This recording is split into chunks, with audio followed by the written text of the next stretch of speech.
Good morning, good afternoon, good evening, everyone. A very warm welcome to the third and final day of this amazing event. We are about to begin the summit in a few minutes. Before that, let me invite Mr. Bharat Aditya to talk about paid media, branding, and copywriting for founders. Mr. Bharat is a strategic business consultant with a knack for understanding ground realities efficiently and effectively. He has helped several small businesses to make strategic business moves that resulted positively for their business. He heads the business at The Design Turf, a digital marketing agency based in India that is into SEO and SCM, social media strategy, LinkedIn marketing, branding, email marketing, copywriting, and web development. I'm sure you might have found tremendous value from his last two sessions. Over to you, Mr. Bharat Aditya, for your session on paid media, branding, and copywriting for the founders.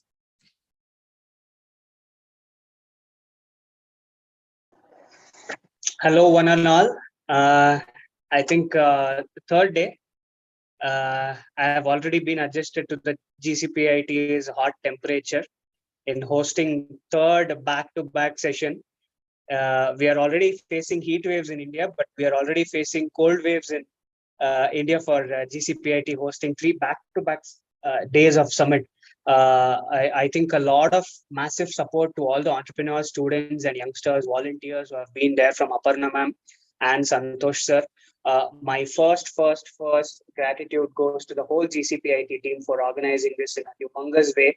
And there have been a lot of people benefiting over the period of time, I think from past 3 to 4 months, but I have been witnessing from past over 2.5 to 3 years. I think a massive respect to the whole GCPIT team. Once again, my utmost heartfelt gratitude to the complete GCPIT team, and especially to Santosh sir and Aparna ma'am. Thank you so much. And there has been a lot of session that I am taking on a daily basis, but there has been the well distinguished speakers today who have joined us. why do we have to listen to Bharataditya? Who is Bharataditya? I'll be just taking less than 30 seconds of your time in explaining about in just talking about. I'm just going to take 2 minutes of my time. I think the screen is visible. Yes. So Yes. I just wanted to. This is prepared in the last. This is prepared in the last 3 minutes to 5 minutes. I've just kept it as accurate as possible. I am the only Yuva Pratibha Puraskara awardee for under 25, under the age of 25. I was the first and the last youth representative, country head for Walk Free Australian Foundation in India. Have built a scratch of community for about 600 plus members in less than a span of 1 year, and built Melange Foundation, which won 3 times Best Established Student Empowerment Platform of the Year, 2 times Social Entrepreneurship Award, and the Most Promising Student of the Year for the most 3 times, Distinguished Alumni Hall of Fame.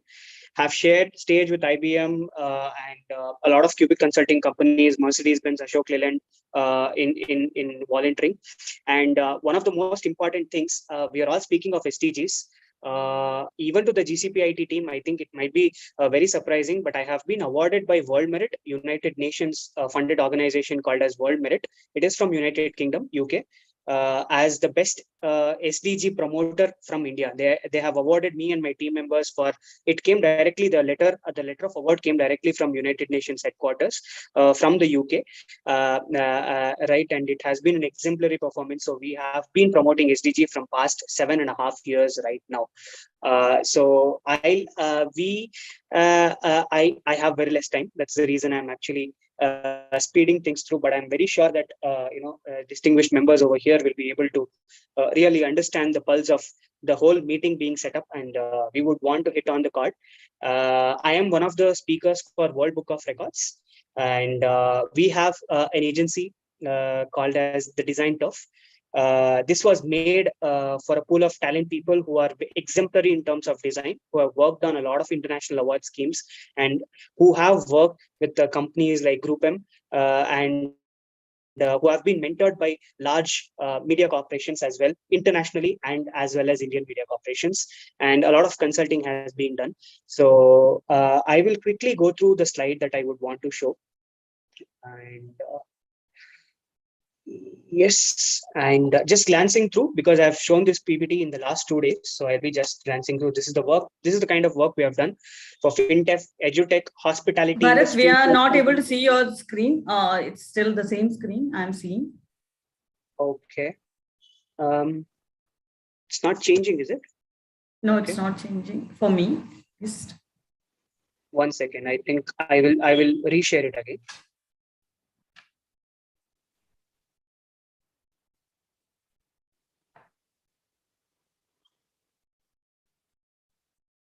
I think some issue. Is it? Yes, Proto. I can see Proto.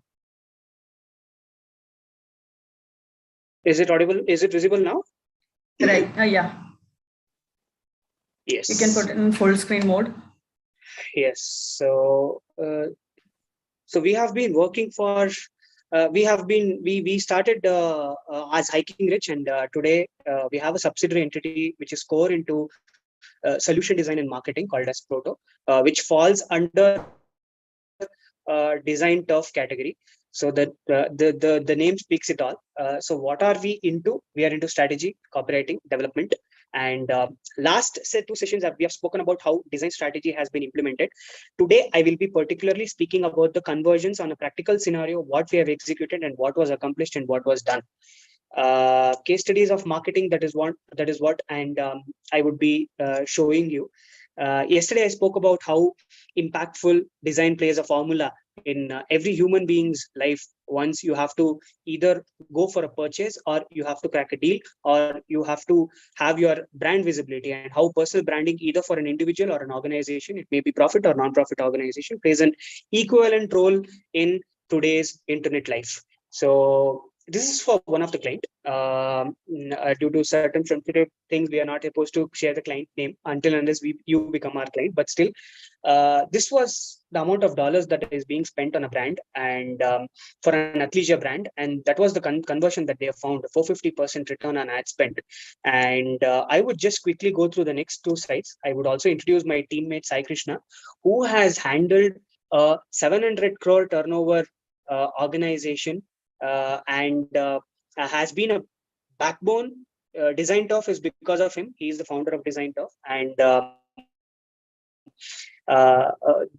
actual conversions of paid media and social media management is done through him in Design Tough. He is coaching a lot of youngsters. He's training a lot of individuals to play a remarkable level playing field in the space of design as an agency. So this is a content writing coach, and this we are just showing the traction, the best traction that was created on an average, what was spent for an ad and what was the conversion ratio that they got. And that is the reason we have put the percentage over here as. And this is another luxury perfume brand that we worked on, and this is what the conversion, this is almost 1:3 times of the conversion that we have got, and it's a 383% return on investment that I have got. And for the further slides, I would really want Krishna to come in and speak about the work that he has done. You may see over here, this slide is a bit old. Happy was a 300 crore organization back in 2018. Now they have been a 600 crore to 700 crore plus organization. So Krishna would welcome you, a youngster, but a brainstorm coach who's handled Design Tough to more than 1,000 crore clients, and who has handled more than 1 crore per month kind of a digital marketing and a digital strategy budget for all the corporates and organizations. Inviting you, Krishna. Bharat, I would like to interrupt you. Only 2 more minutes for the session to start. So keep it short and sweet. Sure, it's an absolute bliss today to be present today. So thank you so much, Aparna ma'am, and also Santosh sir, for giving us the stage and opportunity to present ourselves. As the time is very limited, I would like to quickly showcase our work for Happy Mobiles. It was one of a retail chain in Hyderabad and Telangana. That's two states in India. So we helped these brands to scale their marketing up to 60 lakh monthly sales, and we help them get 40% drop in cost per lead. I mean, this is a topic that I would love to talk about for hours together, but keeping the time limit for 2 minutes, I would I would not get into the case study section here and how we achieved it. So moving on.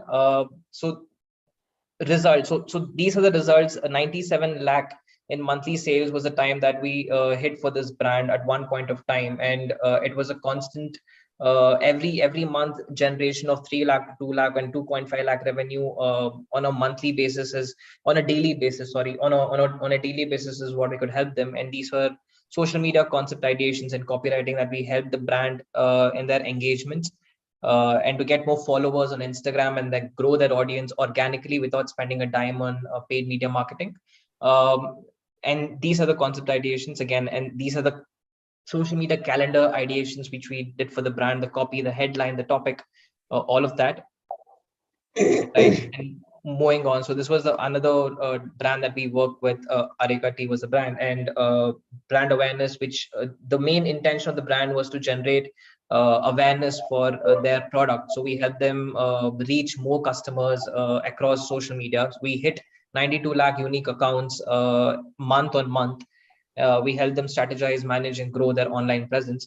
And some of the social media calendar ideations and copy concept ideations was done by the in-house team of us at the Design Tough, which we're really good at.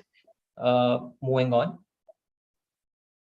Right. So these again, some of our work that we help the client improve their engagement every month. And these are very few of the clients that out of few that we can mention here, which we can proudly say that we have associated with these people out there. Right. Yeah. So that's most about it. Thank you, Krishna. And thank you once again to the whole GCPIT team. We will be more than happy to have a 1 hour session or a one-to-one session addressing a lot of entrepreneurs, professional leaders across the globe, across the world, in making them understand how personal branding or an organizational branding would highly play an impactful role, and how we would actually be helping them in terms of strategically positioning in them in the market in terms of how they could reach their brand outreach. So we are running a couple of brand outreach programs, and we would definitely would invite a lot of leaders from the GCPIT Council to play an active role in it, and we'll be happy to associate on a long term for absolute basis. So once again, thank you so much completely for the GCPIT team and Aparna ma'am. So would love to have one more session in detail so that we can have a discussion in length and take through all the case studies that is required. And thank you for all the dignitaries over here who have given me the time. Thank you so much. Thank you so much, Bharat and Krishna from Design Turf India. That was a wonderful session on paid media branding and copywriting for founders. I'm sure this was a very useful session for all the business owners Bharat, who are can you watching. just quickly put down your screen share? And those who missed the last two sessions can watch it again on GCPIT's YouTube channel. Thank you so much, Bharat and Krishna, for that useful session. Now let's move on to the final day of the much awaited event. Good morning, good afternoon, good evening, whichever part of the world you're joining us from.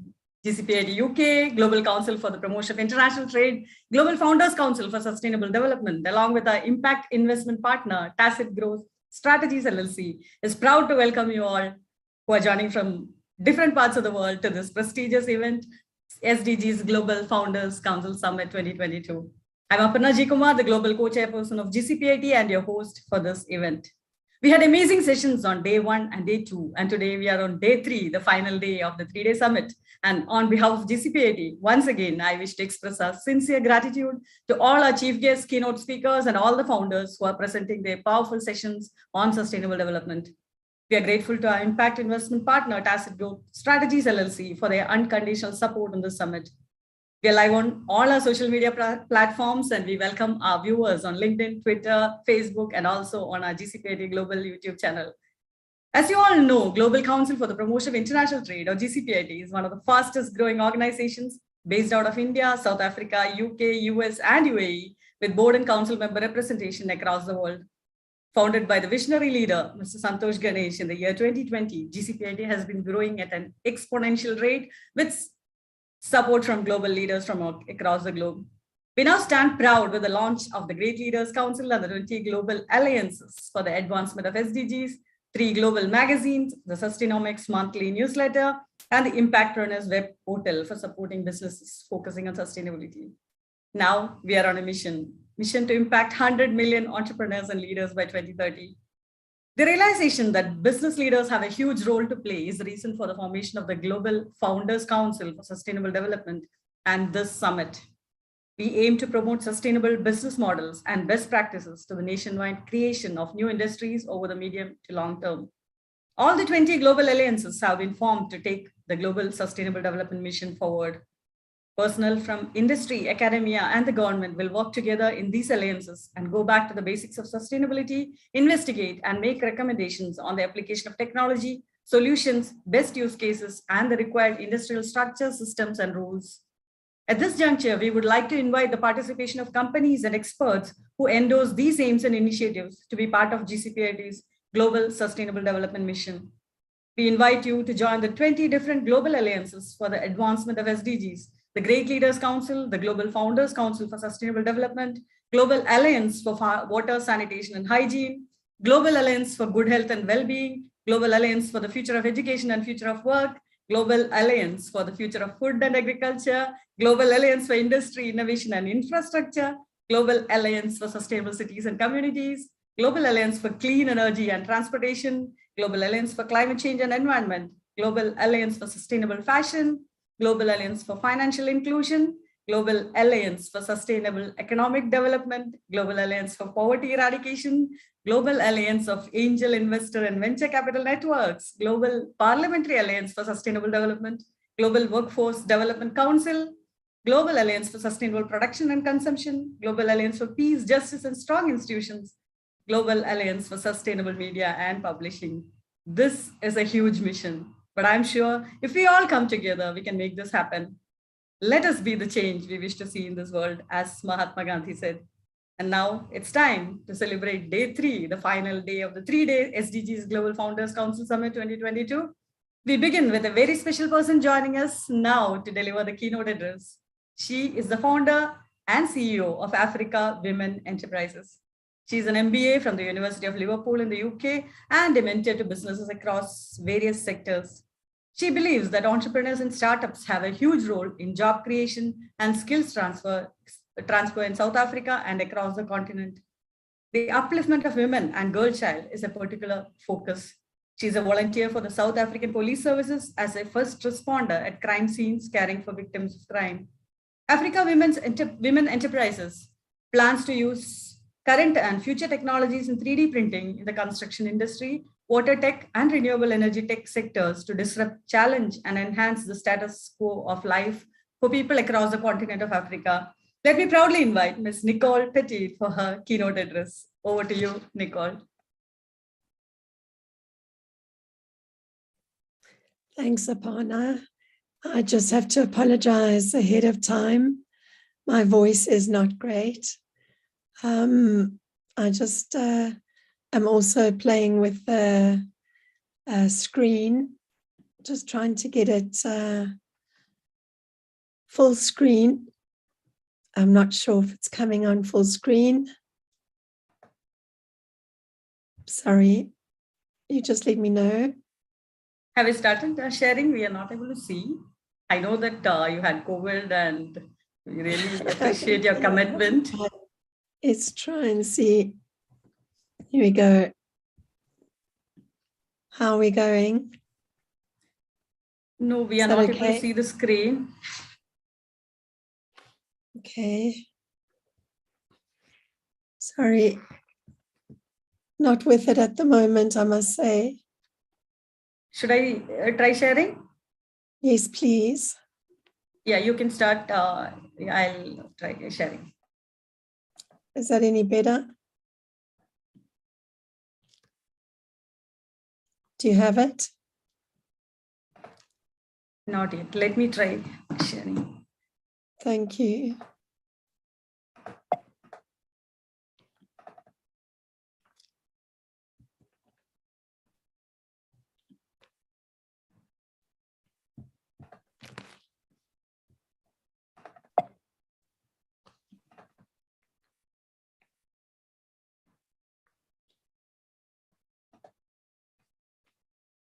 Sorry, Aparna, it's okay, there? I understand.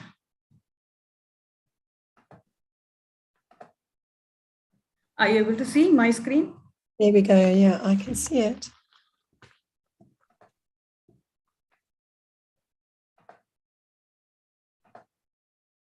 Okay. Yeah. Great. Okay.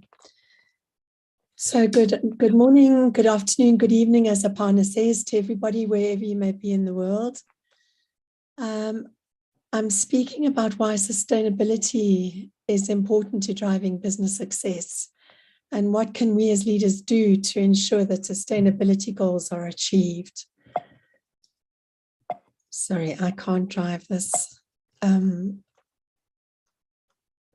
next slide, I can't drive it from my side. My fellow leaders will speak today on diversity, inclusion, equality, diversity and culture, sustainability training, breaking gender bias, gender equality, diversity and inclusion, climate change, sustainability and environment. All of us need to be sure that as leaders, whatever our passion is, we ensure sustainability goals are achieved. What we also need to realize is that one sustainability goal is never in isolation from another. If we could just go back one, Aparna, sorry. Sorry, if we could just go back a couple. Okay, and how do we do this? One way is not to shy away from the harsh realities of life without basic human rights. We need to see the bad to make it good. Thanks. Next slide. I'd like to ask you to imagine for a moment that you have little to no fresh or running water at all.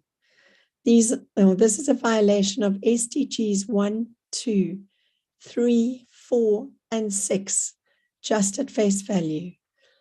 The task of fetching water in many developing nations falls to women and girls, and UNICEF said in 2016 that the 200 million hours women and girls spend every day collecting water is a colossal waste of their time. I believe not much has changed. When we look at the wider ranging effects of having little to no water and onto whom the task of collecting water falls, the implications become clearer. The violation of SDGs 5, 8, and 10. It is time for responsible businesses to change things for the better. We can see that the absence of water is not just one SDG violation. Imagine further that you are a women-led business for good, conscious of the problems faced by children attending school every day and adults living in squalor through no fault of their own. Money from the fiscus is allocated year on year to help improve the lives of the population through the installation of clean running potable water, the necessary infrastructure maintenance of the system needed to keep this precious resource flowing. And this never happens. Your business and many others have solutions to this terrible problem, sustainable solutions, but will not be able to put them into practical use. Next slide. This, my friends, is a pit latrine. This is from 2014 in the Observers. A young boy has died in a South African school after falling into an open pit toilet and drowning in fecal matter. Thank you. Next slide. This is also a pit latrine. There's a young child sitting on a pit latrine in the open for everyone to see. This is a disgrace. Opinion, safe sanitation in rural schools. A life deferred. And this is Michael Kamape, age 5, died in 2014. And the Minister of Education admits that over 4,000 South African public schools still use pit latrines. That was in 2020. This is a disgrace, an unacceptable disgrace. Now, not only is it water, but following on from that, in 1668, a profound statement was made. Scientia potentia est. Knowledge is power. It's attributed to Sir Francis Bacon, to his secretary Thomas Hobbes, to Thomas Jefferson. It's attributed to APJ Abdul Kalam in India and to Daniel in the Bible. I would like to take some poetic license and say, power is knowledge, and power means electricity. No access to electricity is dangerous in many ways. Despite being home to 17% of the world's population, Africa currently accounts for just 4% of global power supply investment. Achieving reliable electricity supply for all would require an almost 4-fold increase to around $120 billion a year through to 2040. This is an untenable situation and violates a number of SDGs, 3, 4, 7, 8, 9, 11. The repercussions are far-reaching, with seemingly no consideration from those on high. As a result, there are man-made droughts as people resort to cutting down each and every available tree to use for cooking and heating. This is a young boy doing his homework, his schoolwork, by street light, as he has no light in his own home. the dangers of living with no electricity. The alternatives to cooking, heating, and lighting without electricity are candles, paraffin stoves, and paraffin heaters. At night, when it is cold, the candles or the paraffin stove or both are left alight during the night. They fall over and blankets or clothing catch alight. Fires spread quickly across densely populated settlements, and these fires are often fatal, especially in winter. In addition, cooking with paraffin can lead to COPD or asthma in those exposed to the fumes. These are lifelong conditions. Sadly, there are alternatives, but governments don't want to open up to this market this market to IPPs. The alternative solves so many problems. So what can leaders do to drive business sustainability and SDGs? We need to stare down adversity. We need to be tenacious, determined, and brave.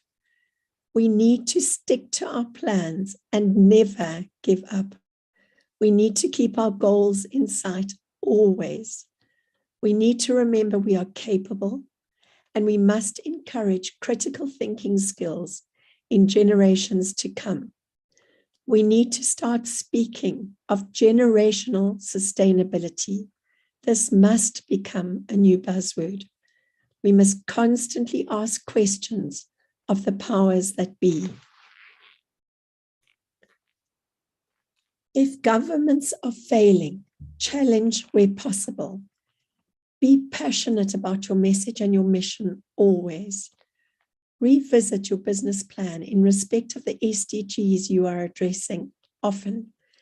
Technology and circumstances change often. Approach business sustainability on a multi-level. Use more than one technology to achieve your goals. A multi-level approach will lead to multi-success, where a single-level approach may never take off. Collaborate with other leaders. Each idea will blossom into a new, multifaceted idea, leading to others. And finally, a challenge. I would like to issue a challenge to all funders, investors, bankers, to give some constructive feedback. Only 2% of funding went to women-led startups last year. Please tell us why. Are the plans not good enough? Are the exit strategies not yielding enough? Are the margins not aggressive enough? If we want to improve on this figure of 2%, we need your feedback. Thank you.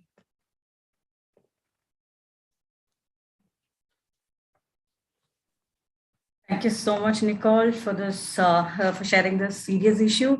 As you said, we should focus on generational sustainability, and this cannot wait, right?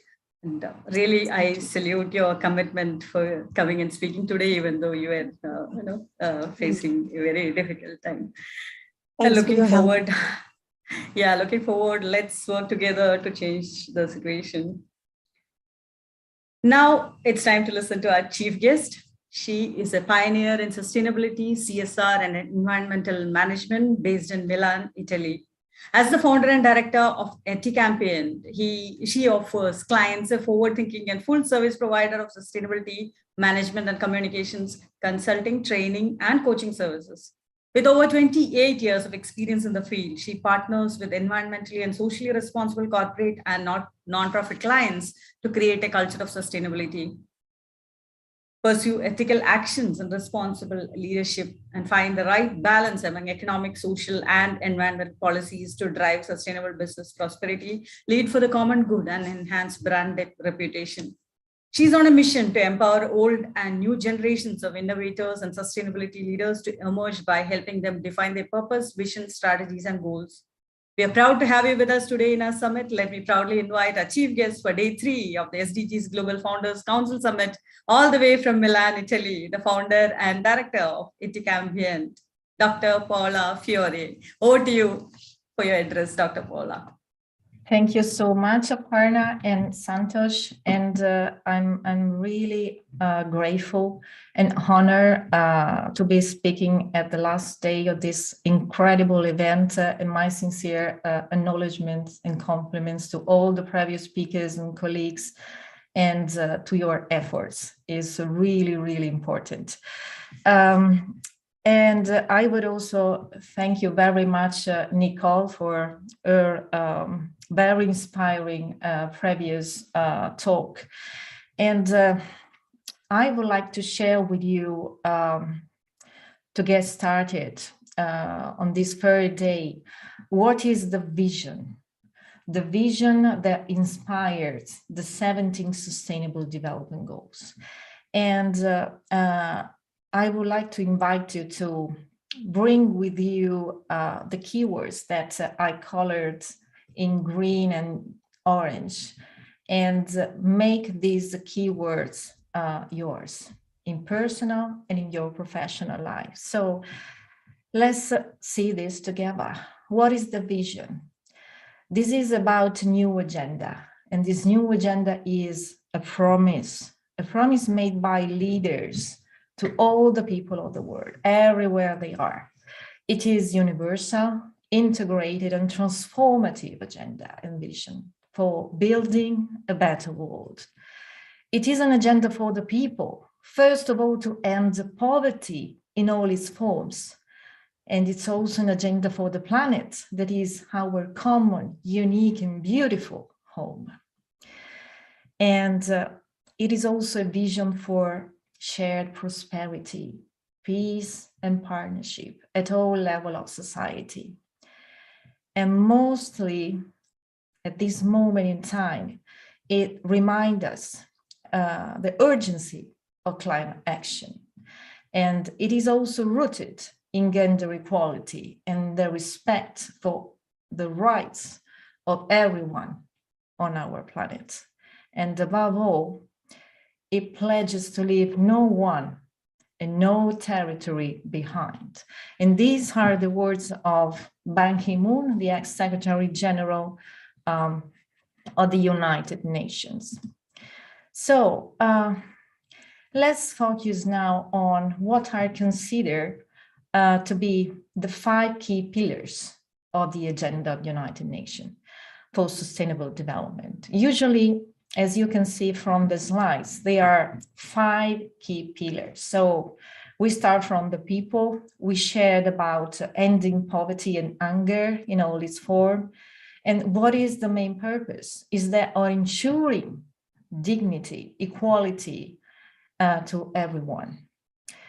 And it's also about the planet, obviously. It's about protecting, preserving all our natural resources, all forms of lives on Earth, and especially to mitigate the impact, the growing dangerous impact of climate change for the present and future generations to come.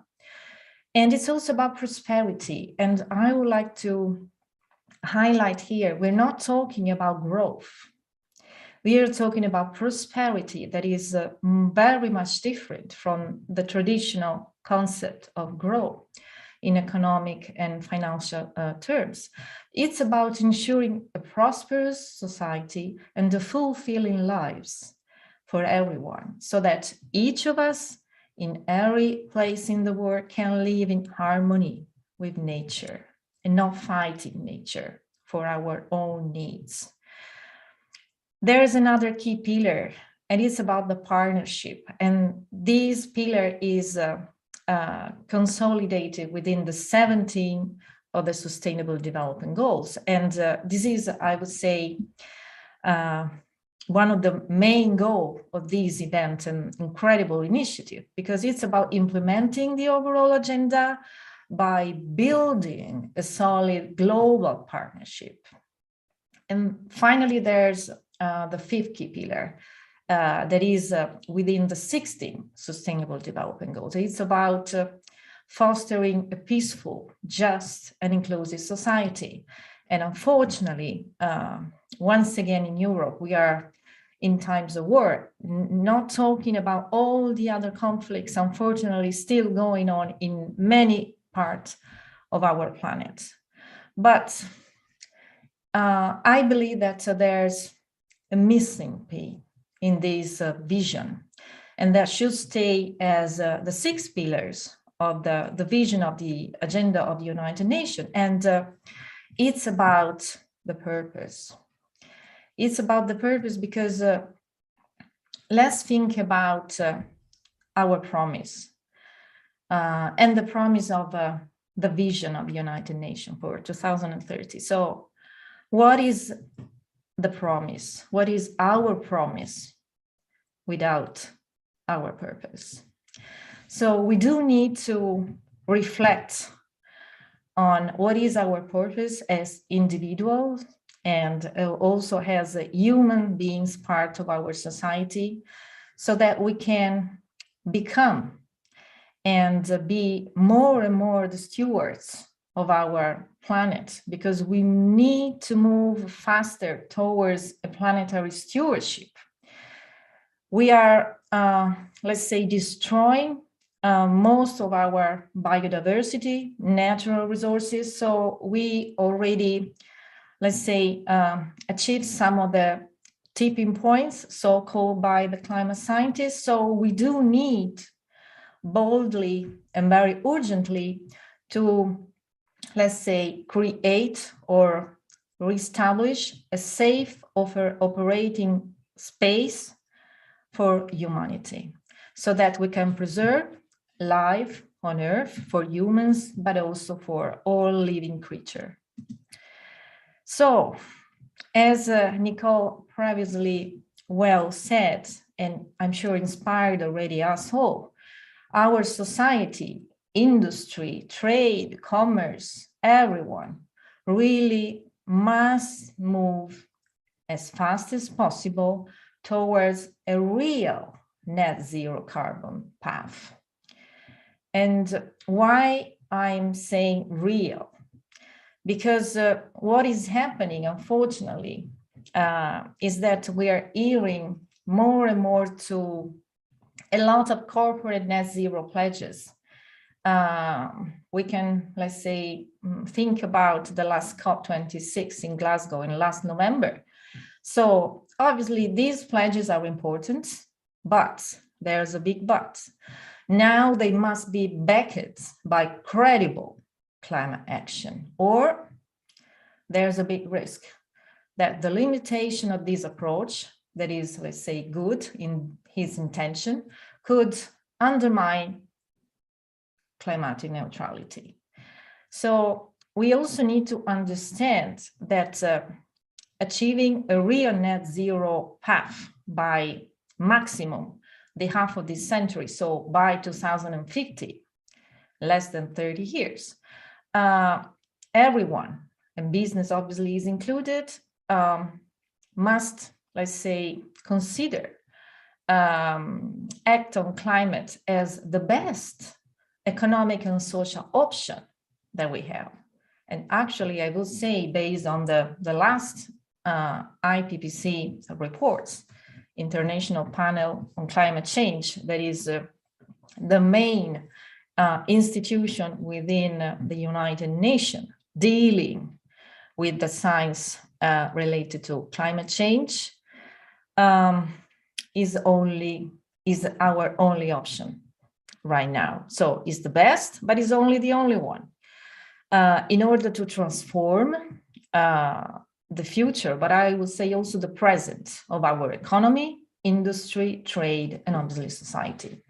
So we no further delay.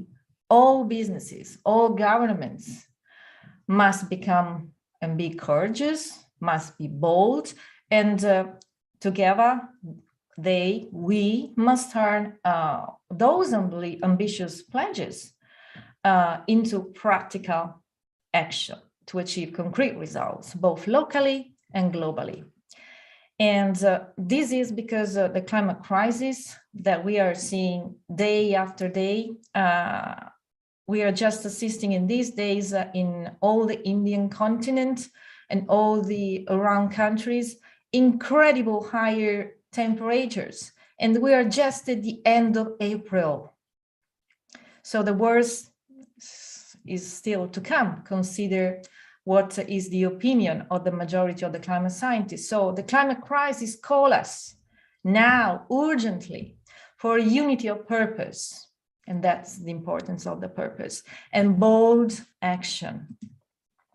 So what can we do, to make sustainability not anymore an exception, but the general norm, the reality for everyone, just like the Sustainable Development Goals and the United Nations Agenda for 2030. We do need to create a new normal, a new normality at all levels of society.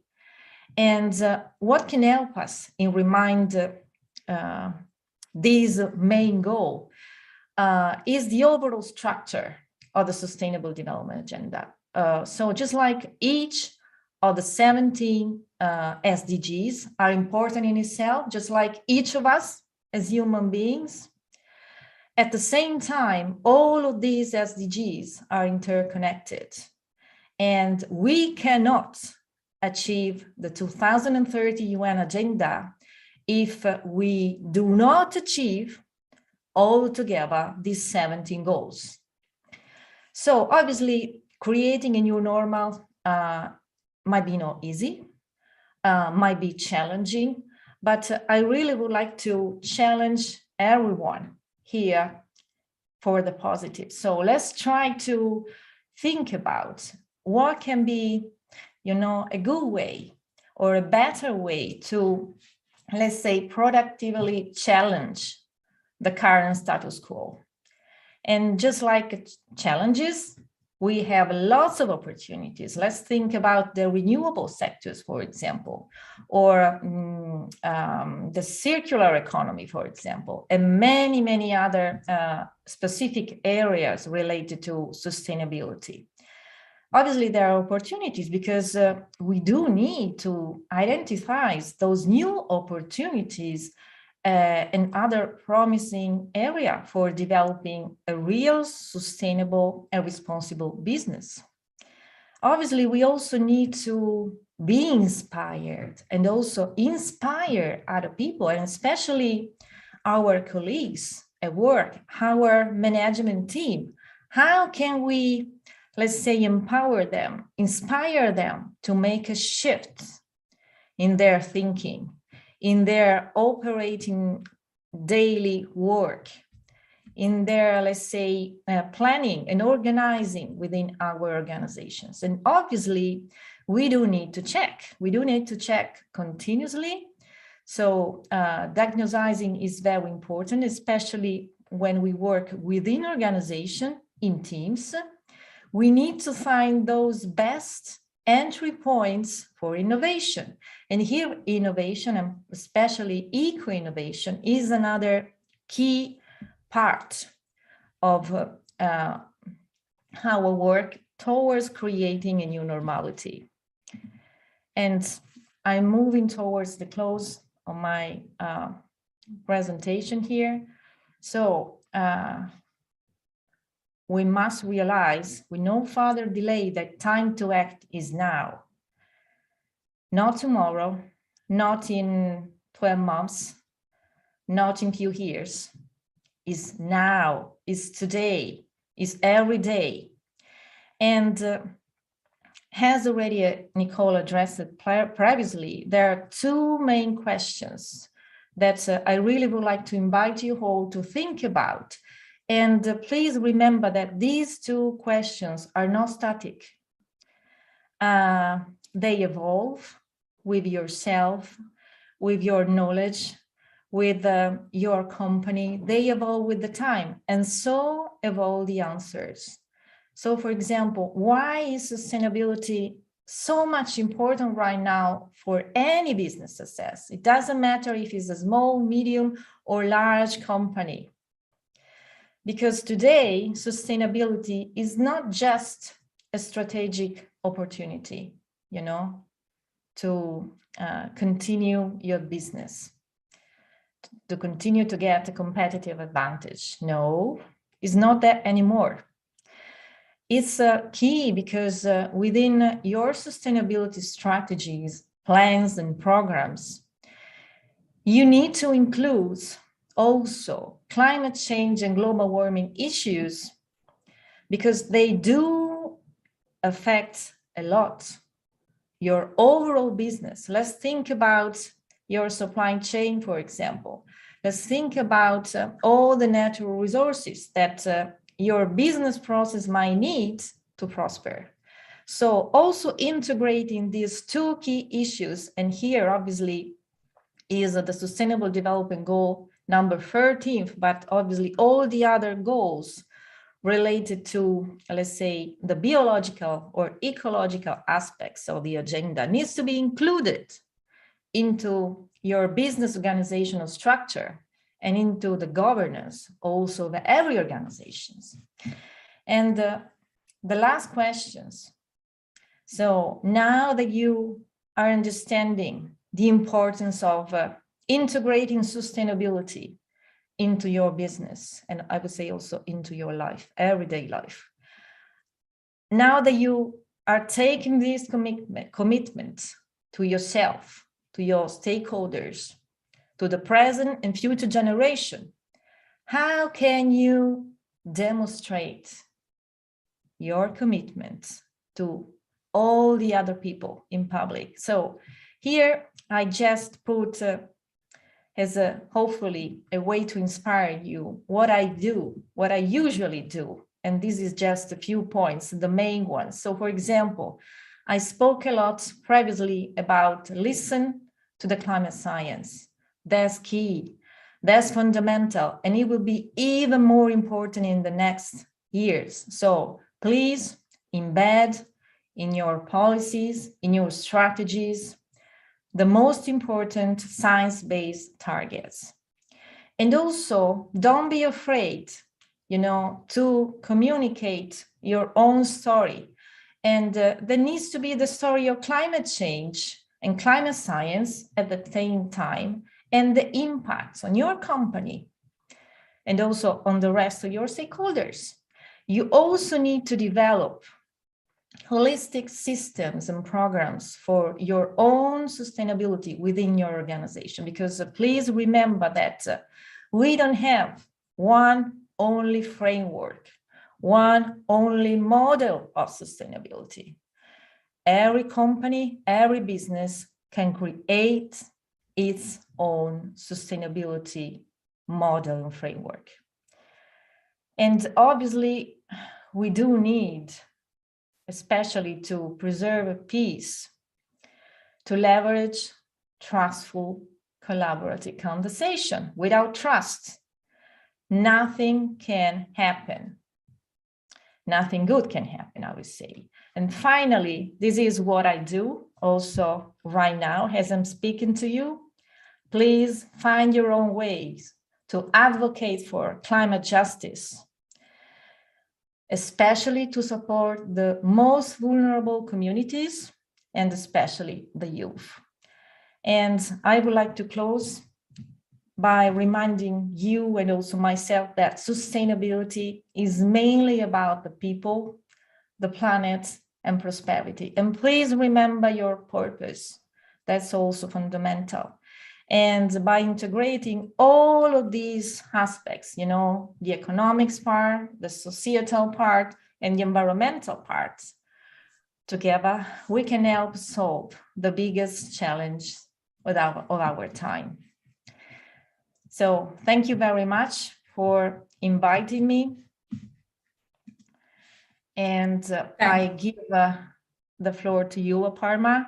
And my best and sincere wishes for this last day of day 3. Thank you for all you're doing and all the best. Thank you.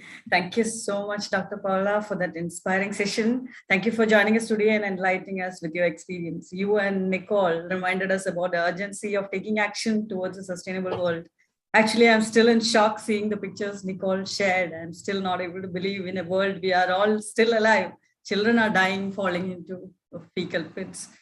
It forces us to think about this question, what are we doing with our lives? Thank you so much, Dr. and Nicole, for opening our eyes and reminding us about the seriousness of the situation. We are honored to have you with us today, Dr. Paula, and thank you for joining us. Looking forward to working together to create a sustainable world, leaving no one behind. With that, we come to the end of the opening session, and let us fasten our seatbelts as we get ready for the powerful sessions on sustainable development. Let's start our powerful session 1. We have 4 speakers in the session. To begin with, we have with us Mr. Nandakishore Chowdhury to talk about sustainability is not a choice anymore. It is the need of the hour. Mr. Nandakishore Chowdhury is a globally acclaimed social entrepreneur and the founder of Jaipur Rugs, one of India's largest manufacturers of hand-knotted rugs, and is often referred to as Gandhi of the carpet industry. Over to you, Mr. Nandakishore Chowdhury, for your session on sustainability is not a choice anymore. It's the need of the hour. Hello, everyone. I would like first to thank Santosh and SDGs team for having me here. I would like to quickly take you through the journey of my life, which I call the University of Hard Rocks of Life, because it was only after my college that my real education began. I started my career selling shoes from a little shop that my father have started. I realized that there was very little room to grow, and I was offered a full-time job in a nationalized bank. I declined the offer as I wanted to do something of my own where I could enjoy what I do. So about 44 years ago, I started with 2 looms in my own house in a small town, Churu, in Rajasthan, in India, as a contractor manufacturer, producing rugs for the larger exporters in Jaipur. I borrowed $200 from my father to buy 2 looms and an old cycle to travel the weaver houses and day-to-day work. The beginning were humble, yet filled with challenges. One of the first challenges I faced was from my own family members. In those days, rug weaver belongs to untouchable class and were not given the same social standing as others. Given the strong class system in India, interaction was not only discouraged, but was looked down upon. I faced a lot of resistance from my own family members, but I could not understand how could they be different human beings. I fell so much in love with weaving and weavers that I used to take my lunch and eat with weavers and their families beside the looms on which they made their carpets. I used to spend an entire day working with them and learned the basic of weaving. I discovered and realized that some of the most beautiful rugs in the world were made by those who did not have the most basic rights in the society. The only encouragement I had was from my wife, who not only supported me, but also sometimes provided the weavers with tea and food. Within 2 years, I established 10 looms in and around my village in Rajasthan. And thereafter, I further expanded as a contractor for next 8 years. After that, I moved to Jaipur to start my own export with my brother. In 1990, I moved to Gujarat in a tribal area where I stayed for 8 years. In this period, I had the opportunity to train and develop a network of 15,000 tribal men and women in the art of rug weaving. Initially, I faced challenges working with the tribal who were not welcoming of outsiders, but I knew that love, empathy, and respect could make the relationship much easier. Just in a matter of 3-4 years, they started to respect me as their guide. My interest of living in villages and being close to the nature made it easy for me to connect with the tribal people and grow this business. During that time, I was blessed with 3 daughters, then 2 sons. In my society at the time, even now, girls get less priority than the boys. My British friend Ailia Cooper suggested that girls are often more efficient and more receptive.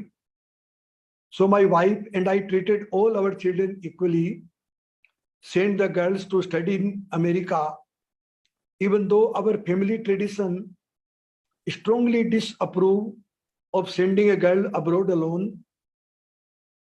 I encourage all my children to take a deep interest in the American lifestyle so that when they finish their studies, they would have a better understanding of the customer needs. I told them that I considered myself as a weaver, and thus they were daughter of a weaver, and that weaving has become the biggest enjoyment in my life, and they should never forget this. One thing I learned, what to appreciate the wisdom that people at grassroots generally have.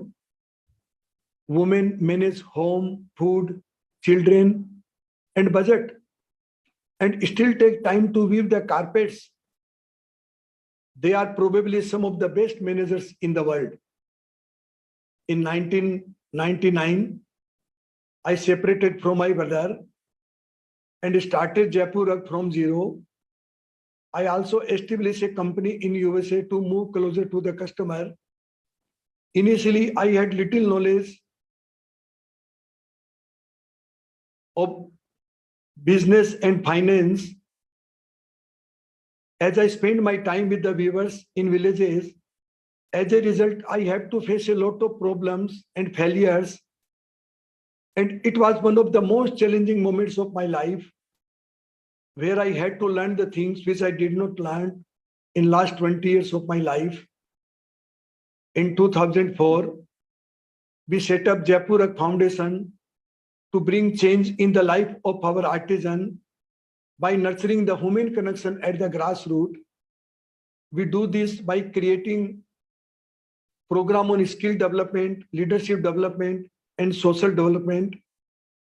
This in turn brought mindset change, empowering our artisan to develop the understanding of the customer needs. In early 2008, late Professor C.K. Palad, #1 global management guru at that time, called me and asked me if I knew who he was. I replied, "Who does not know you?" But I was extremely surprised that why he has called me. He said that he wanted to do a case study on our business model. And then I said that what we do is very simple. And what if you write it, no one read it? Even my neighbors does not know me.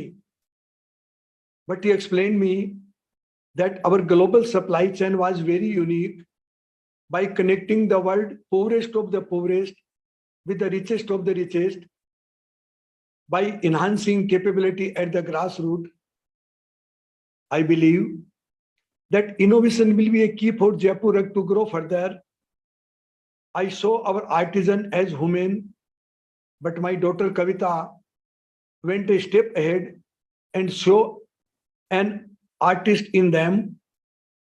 In 2014, she began an initiative to include our weavers in the product development and design processes to unleash the creativity of the talented artisan we work with, and termed it Man Chaha project.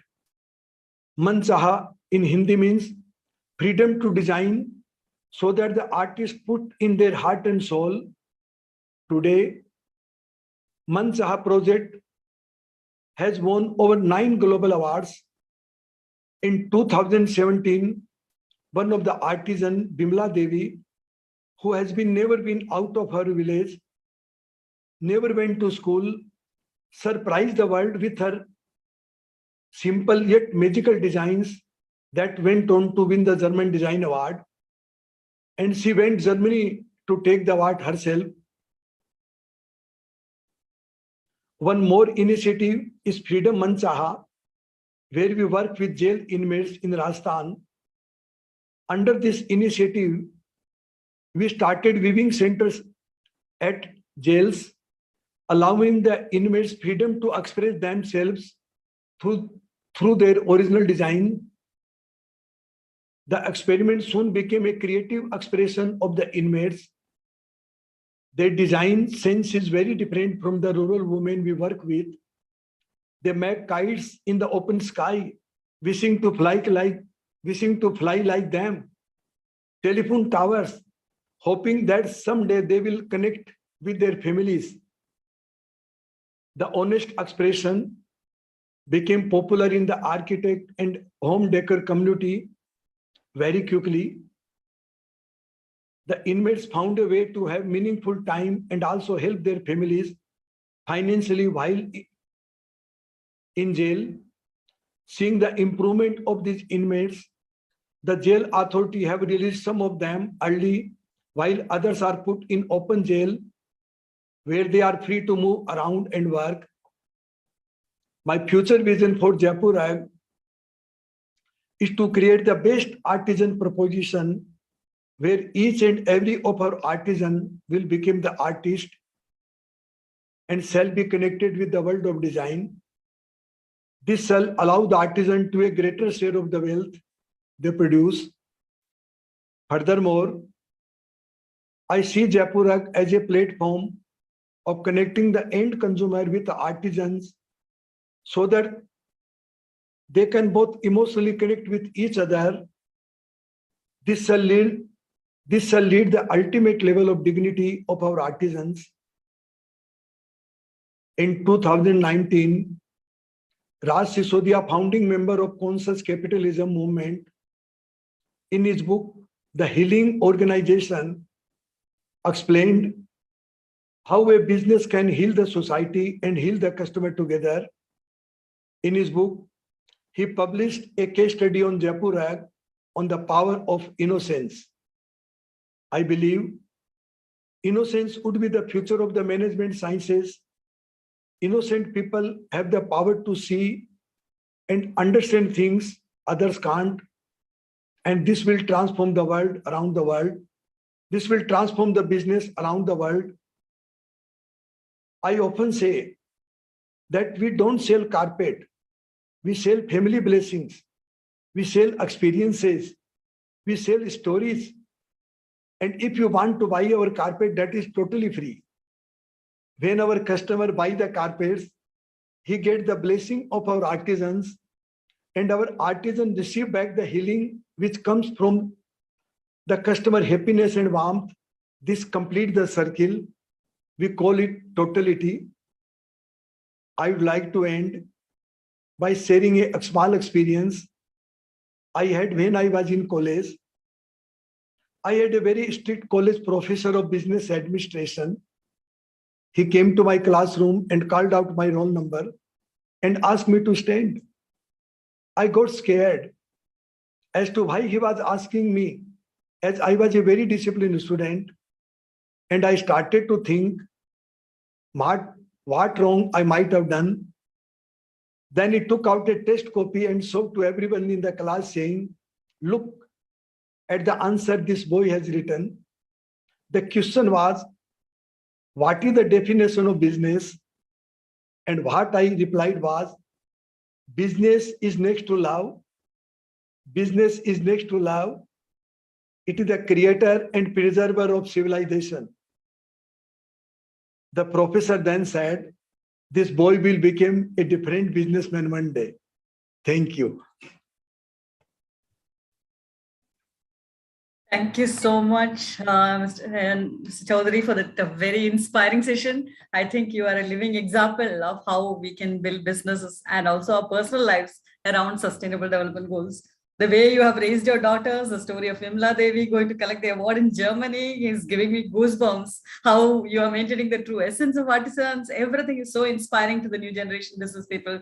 And as you said, we all should have the attitude that we are selling the blessings of our people. You have blessed us with your presence today. Thank you so much for joining us. Thank you. Next, we have a session by Dr. K.S. Bhatia, founder and CEO, pumpcard.com and Phygital.com.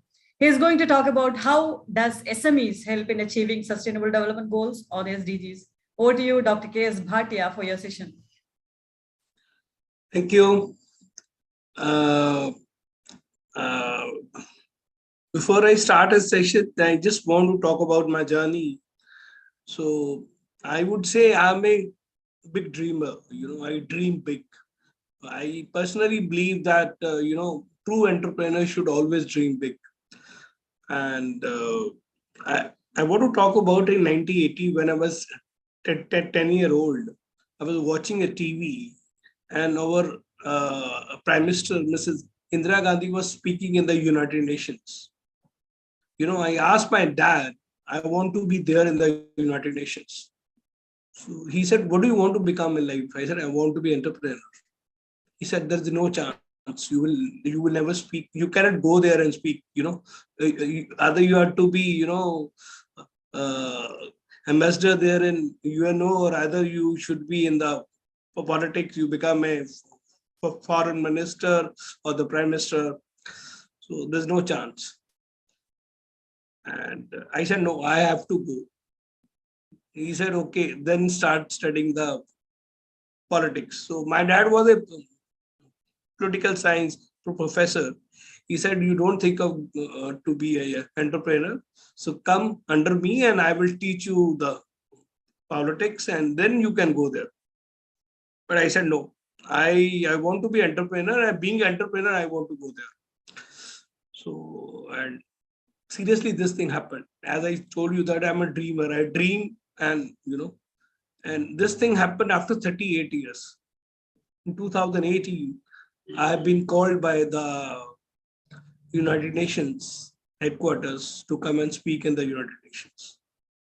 So I'm proud to say that I'm the first startup from the country who got a chance to speak in the United Nations.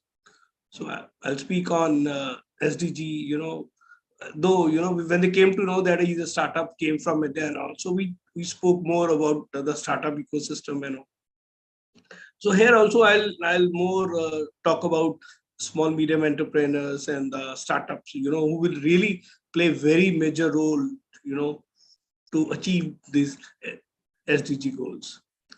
So I want to tell you that India is an emerging hub of startups. And the good news is that we are going to be the global capital of startups by 2030. Will be the largest of startups. Will beat US, will beat China. At the moment, we are the third largest in startup hub. And I'm sure this is not my dream, it's a dream of our Prime Minister Modi also. So our government is, the way our government is pushing our startup, and this is all because of this government. So the startup ecosystem is growing in the country. Not earlier it was in the big cities, now it's entering in the small cities also. So I will from here, and I will tell the government, instead of making of smart cities, you make a startup cities also in the country. Let's create something very big in the country. So as I said that we will be the global capital. So I think we must encourage we are encouraging startups, but we are missing, small, medium entrepreneurs, those who are not organized. India has around 30 million small, medium entrepreneurs. 30 million. It's not a small. So I think if we focus on those small, medium entrepreneurs, I think we can solve a lot of problems there. Our poverty is a problem. I think these, if we start focusing on this, if we educate these, if we organize these people, I think many problems will be solved. The first problem is job creation will happen. And this problem is there in everywhere, not only in India. This is in US, this is in Europe, everywhere. Jobs are not there. I think not in India, the largest producer of jobs is small, medium enterprises, which are not being focused. They're not organized. I think if we focus, they'll create jobs. As more jobs, poverty will be less. So jobs is required, So I think that has to be focused, not in India. It should be focused globally. So that is my concern. I'm pretty sure that if we focus our country, other countries also focus on small medium entrepreneurs, I think we'll be going to solve the big problems. As as startups are also growing, I think the platform like energy, climate, innovation, they will play a very major role. I was just coming from one of the event which is happening in Chandigarh today, and everybody, all investor turned up from the Indian Angel Network, Bombay Angel Network, Hyderabad Angel Network.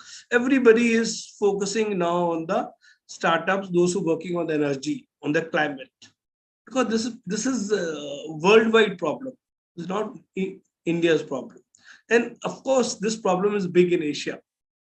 So I think these problems will be solved by these upcoming startups because technology will play a major role.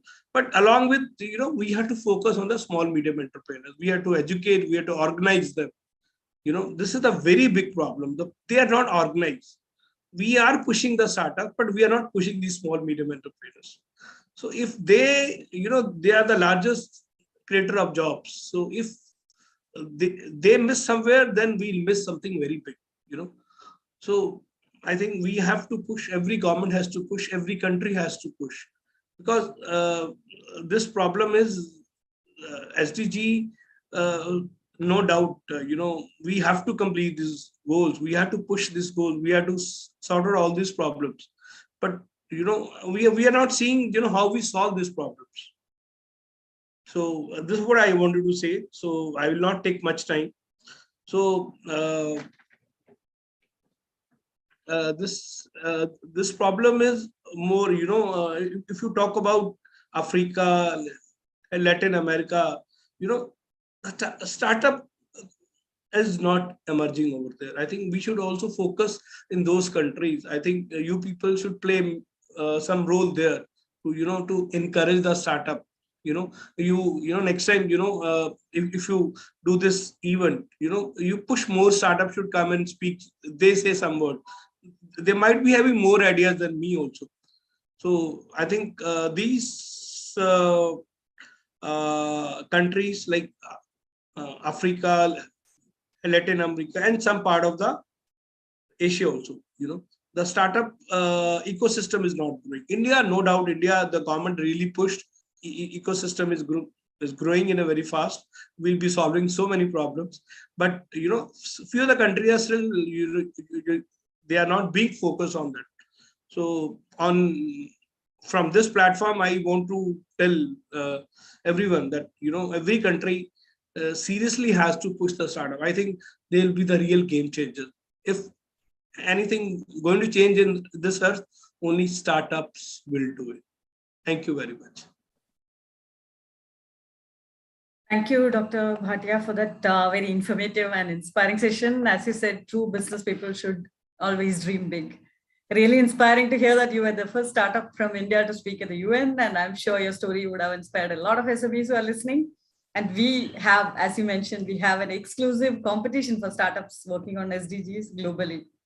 So next, we'll be inviting you. Thanks a lot. At least something should happen on startup. Thank you very much. Yes, we are working on that. Thank you so much. Next, we have a session by Dr. Amina Ali on the effects of climate change on human rights.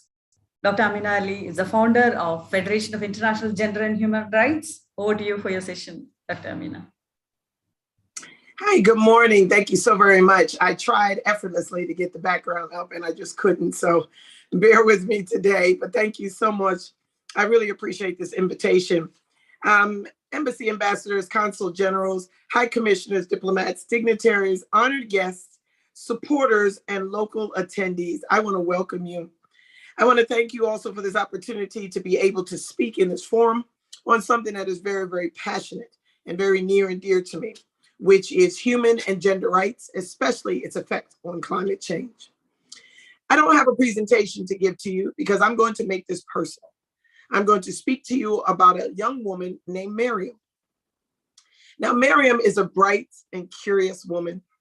She loves to laugh and has a beautiful smile. She is a very intriguing woman if you speak to her, and she definitely wants better for her life. But Miriam is 18 with 3 children. She is a survivor as a child bride and a recent female genital mutilation case brought to us. She is uneducated, unskilled, and because people came to her land and stole it from her, placing her on a reservation, she is now colonialized into an isolated and rural space. So she is truly what we would call a people that is left behind. And unfortunately, this happens so often in so many areas and tragic spaces that we have to be more mindful of this. So I'm going to speak about what she really is advantageous to in what she is suffering with. And this is going to develop into an understanding as to how mental health is affecting those that are dealing with climate change the worst.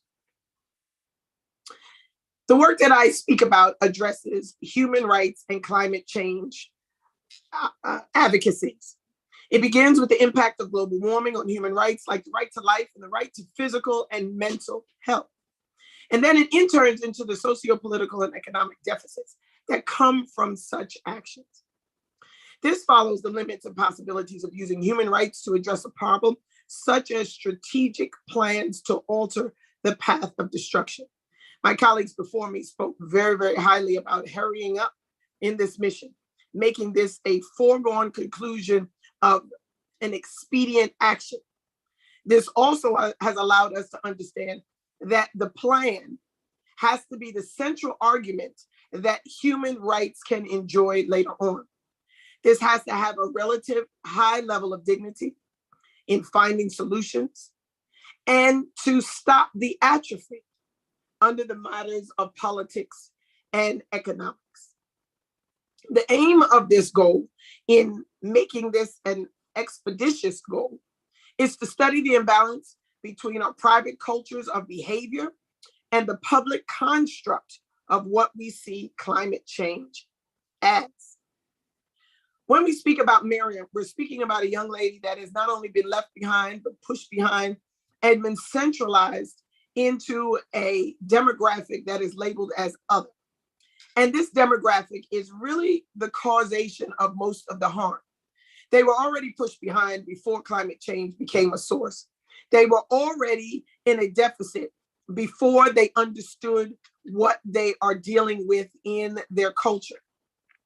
But what we fail to understand is that this now pushes them even further behind and allows them to not only not understand where they are or where they will be, but it will not allow them to move any further. Miriam, being unskilled and uneducated, can't possibly know what it's like to go to school. In her understanding of that rural area, she can't possibly even know how to gain a vocation to better help her rural surroundings. Having 3 children, she has to monitor them. So where is the ability to go to school? Since she's in a rural area, there is no technologies that have been offered to that area for her to be even able to do this virtually. So when we speak about climate change, we have to speak about what she is given in this destruct of her environment. We have to talk about what it is that she is able to do, what she is willing to do, and what it is that she is facing in this calamity. One of the things that we have to understand, especially when it deals with women, is that women and children are particularly vulnerable to the effects of climate change because the poorest in the regions of the world that we have alienated, and ostracized before climate change became a matter, now has to bear the primary responsibility of gathering the essentials. We're not even talking about luxuries. We're not talking about the shelter and in the more advantageous areas. We're not even talking about the ability to be able to go and live in a different place. We're talking about essentials: food, water, fuel supplies, and those things that we take for granted in our industrialized mindsets. They cannot afford access to new and modern technologies that we spoke about. They don't have the advantageousness to go into the city because then they have transportation costs that they can't afford. They don't have measures of having better, being better, and doing better because what they have been given is lack thereof in our beginnings of this climate change talk. Women still have to birth children. So in this understanding of birthing children, you have to understand that hygienic and sanitation is a prime. In the rural areas or demographics that are left behind, where is that an importance? If we're scrounging for food and fuel supplies, how are we supposed to expect that these women are to get hygienic facilities to be able to birth their children? When infection sets in, how will they be able to afford the medicine to cure them? If they're not able to breastfeed, how are their newborn children able to feed? When we speak about climate change, we speak about less than in the areas that we call affluent. So what about those areas that are wrought with destruction prior to? What about those women that were struggling before climate change became a matter in society? What about those women that weren't able to get to those resources in a valued time to help the elders in those communities? How are they being looked at? If they had a disease before climate change was an issue, where were they getting medical care? Then we have the advantageousness of droughts, which happens because the environment is now less than in the now wrought area that they are in. So things like droughts that happen in mostly opulent, or maybe it used to be a plush area. Droughts caused by climate change make their work extremely hard because now the resources that they thought they had is now drying up. Wells run dry, crop production declines, and fuel wood has to be collected from other sources, or industrialized companies have come in and taken what little that they had. Similarly, even more shortages of food because they're not able to grow the crops, even in their regional area, has now caused them to be even in more of a lack. Not to mention the children and the diminished nutrition that they will afford. So disease and famine will rot these children and they will be brought up in an even further decline. So what we look at when we see the change that has to be met is we have to speak to these women first. One of the things that the Federation of International Gender and Human Rights does is we work in rural areas only. We specifically target and align rural areas as the specific cause for what we look to as far as solutions. We help those women first. And we do that intentionally because once we get to those women, other women will be able to be helped. And because we're dealing with women, of course, if we help a woman, a village will be sufficed. So we have to understand the power of the woman in this understanding. But what we need to generate is the basis of knowing that all that I just talked about has a cause on their mental health. If we already deal with being young, being a mother, as we spoke about, uneducated, unvetted in skills, we're placed in an area where we have to live because we have been colonialized or we've been pushed out of our land. Climate change has now diminished that land. And now this isolated and rural area has now not only not afforded us the basic necessities as declared in the international human rights doctrines, but it has now pushed us in a more of a deficit in that area. We have to understand that these women are the first to die in survival of these climate tragedies, and their children are less likely to make it to adulthood in these same demographics. So we're losing people. We're losing people in this climate change. So we're looking at the land, we're looking at the trees, we're looking at fuel sources, but we're losing people. And if we lose that human resource, there won't be a need for anything to change in the climate because the people won't be there to see that change. So in speaking on that mental health, you have to understand that that mental health parameter is scarce.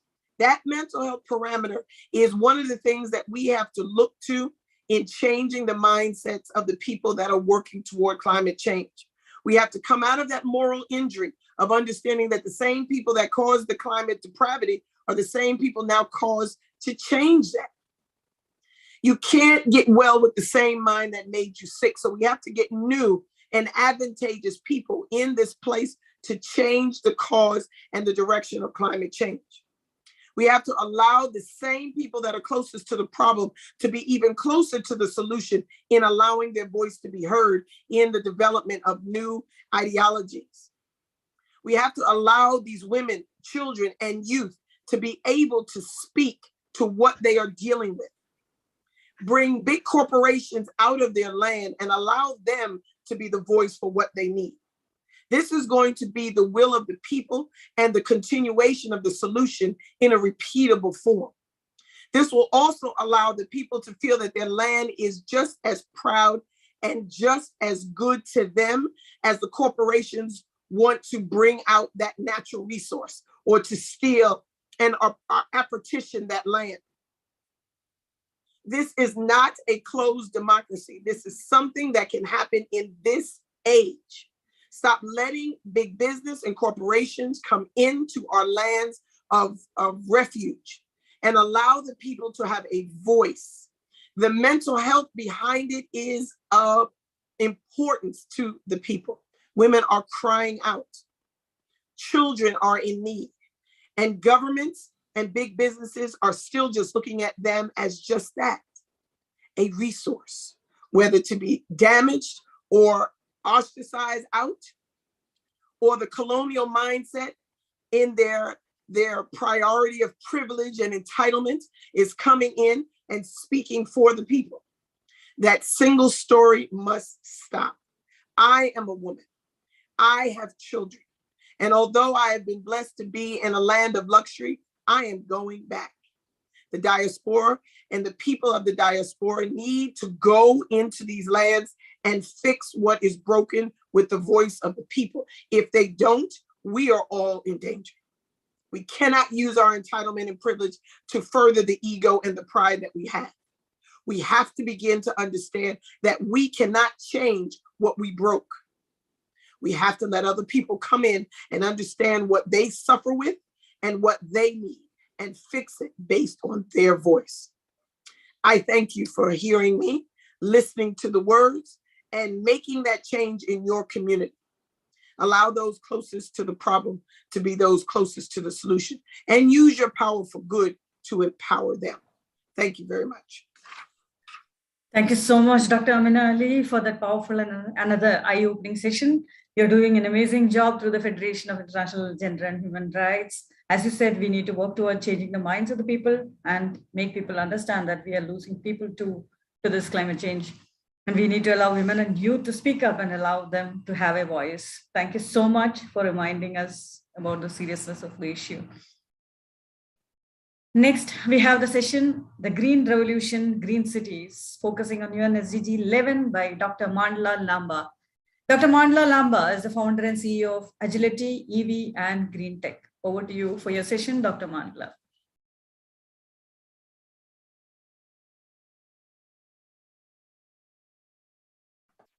Dr. Mandla, I think you have to unmute yourself.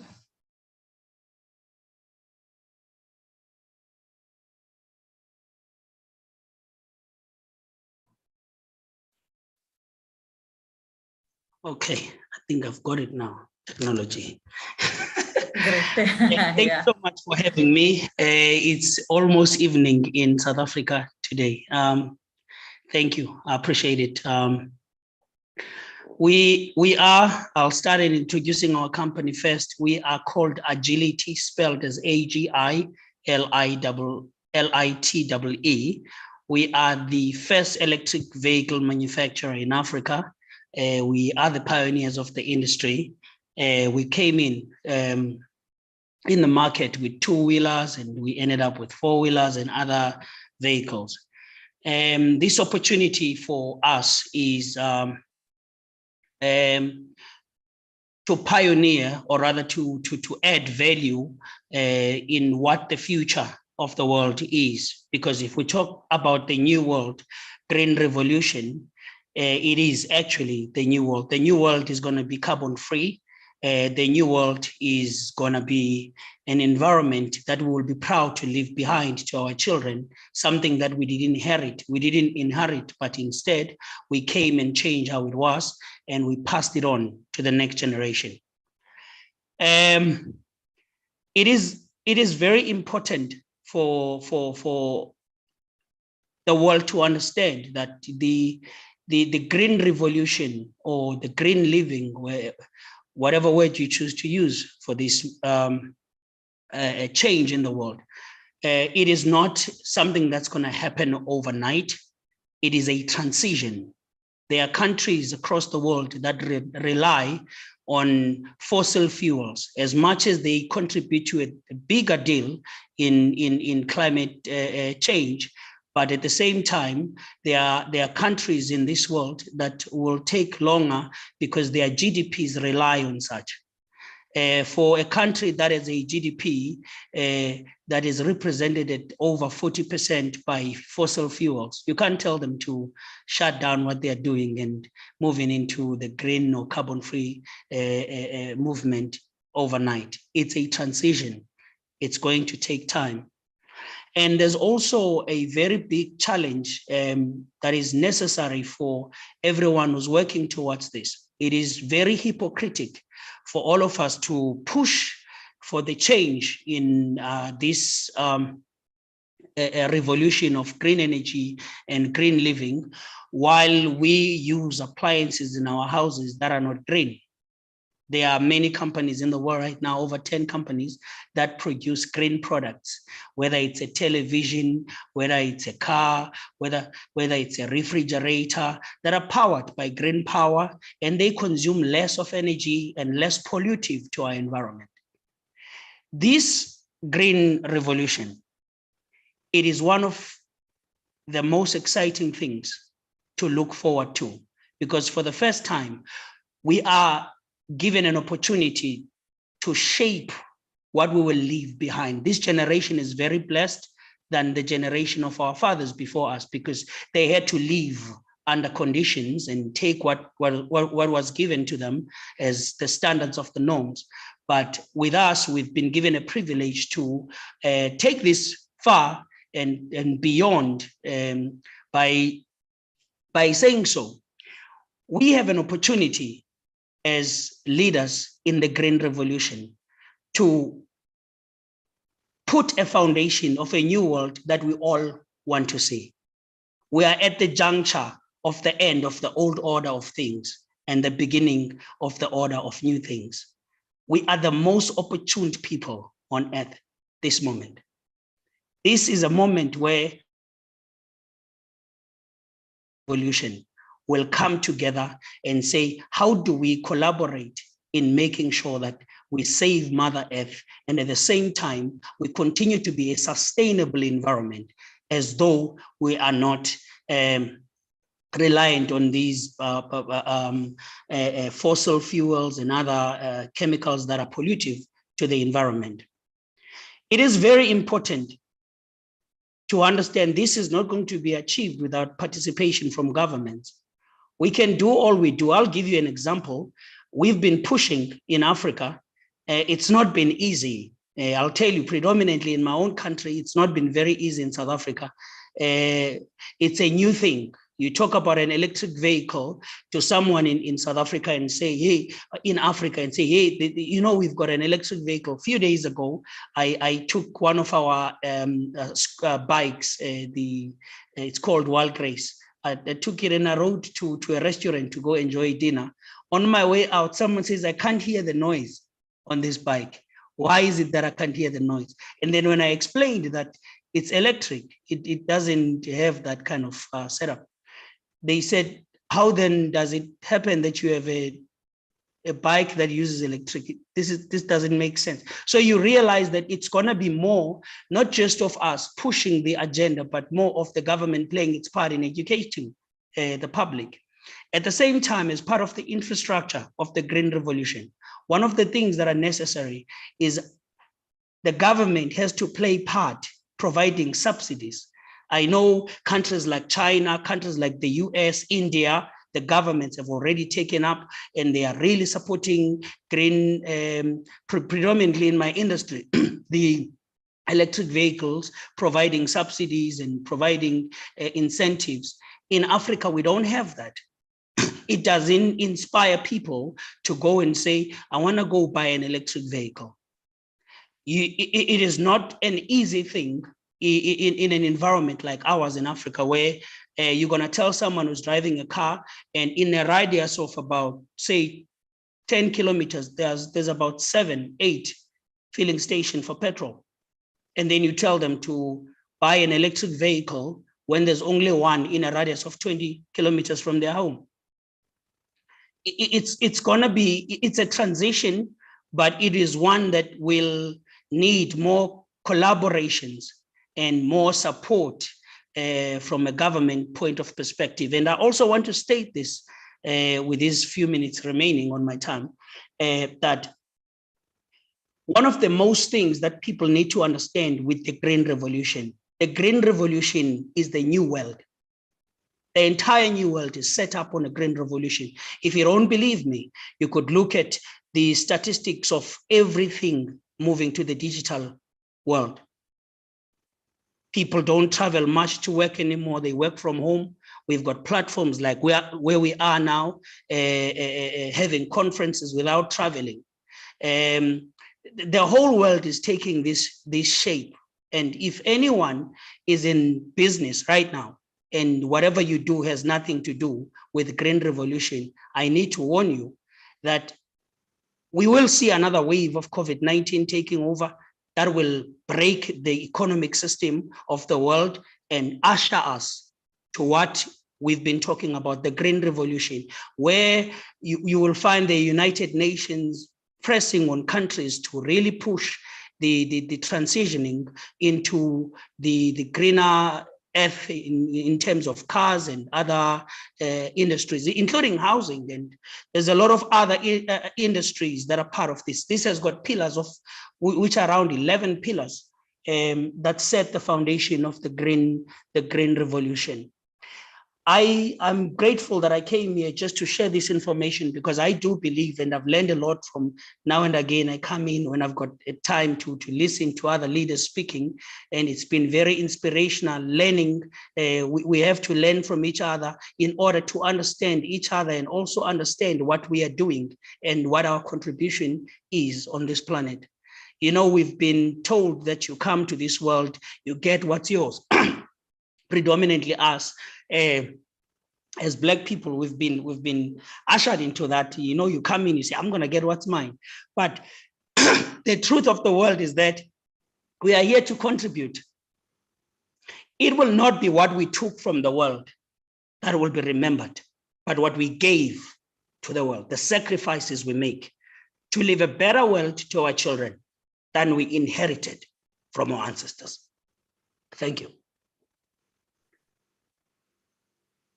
Thank you, Dr. Mandla. So proud to have you with us today. As you said, the change or the green revolution is not something which is going to happen overnight, but I'm sure if we all come together, the change will happen, and we are here to contribute. Thank you so much for joining us and inspiring us with your story. Thank you so much, ma'am. With that, we come to the end of our powerful sustainable development session 1, and let's move on to session 2. We have 4 speakers in the session 2, and let's begin with the topic, Sustainability Training, Empower Every Employee to Make a Difference, by Julia Craighill. Julia is an award-winning sustainability expert and founder of Green Office Academy. Over to you, Julia Craighill, for your session. Hello. I'm realizing I don't know why. Oh, yes. Okay. Can you see my screen? Perfectly. Perfect.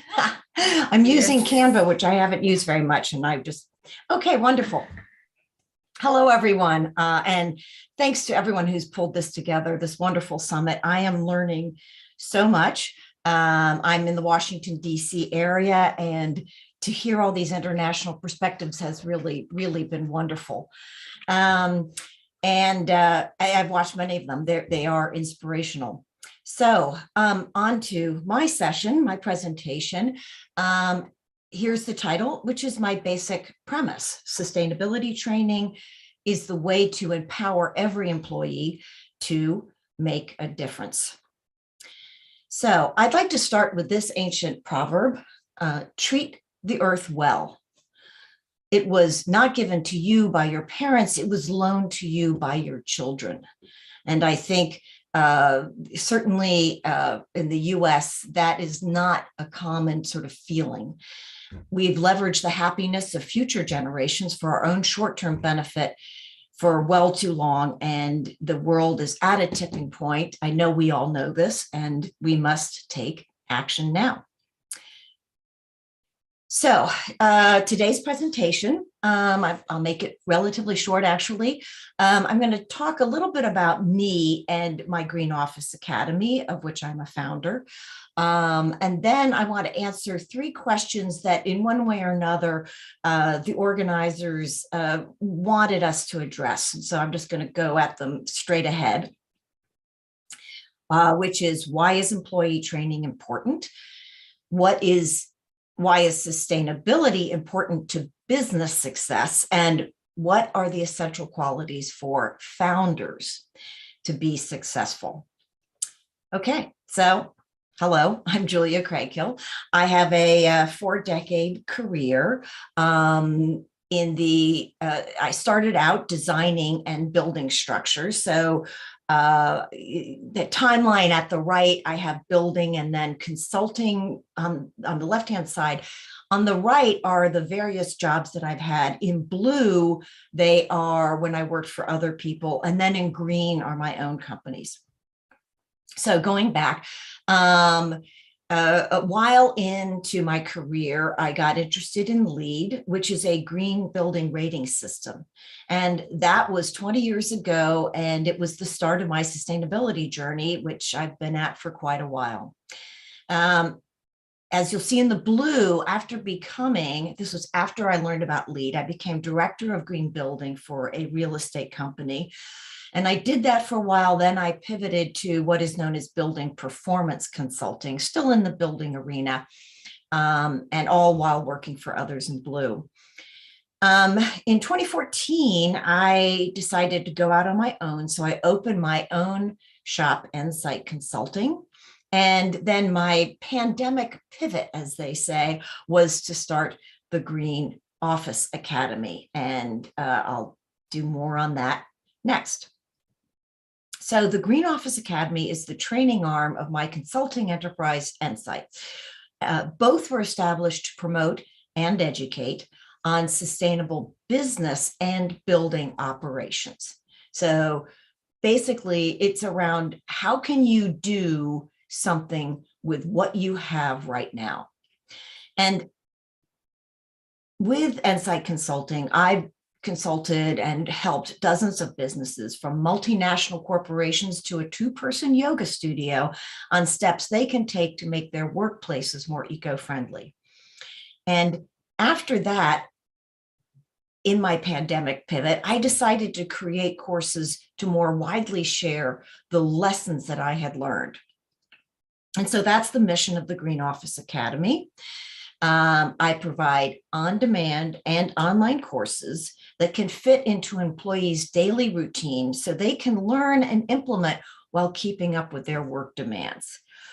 And getting back to the sort of premise of my entire presentation, the training empowers employees to make a difference.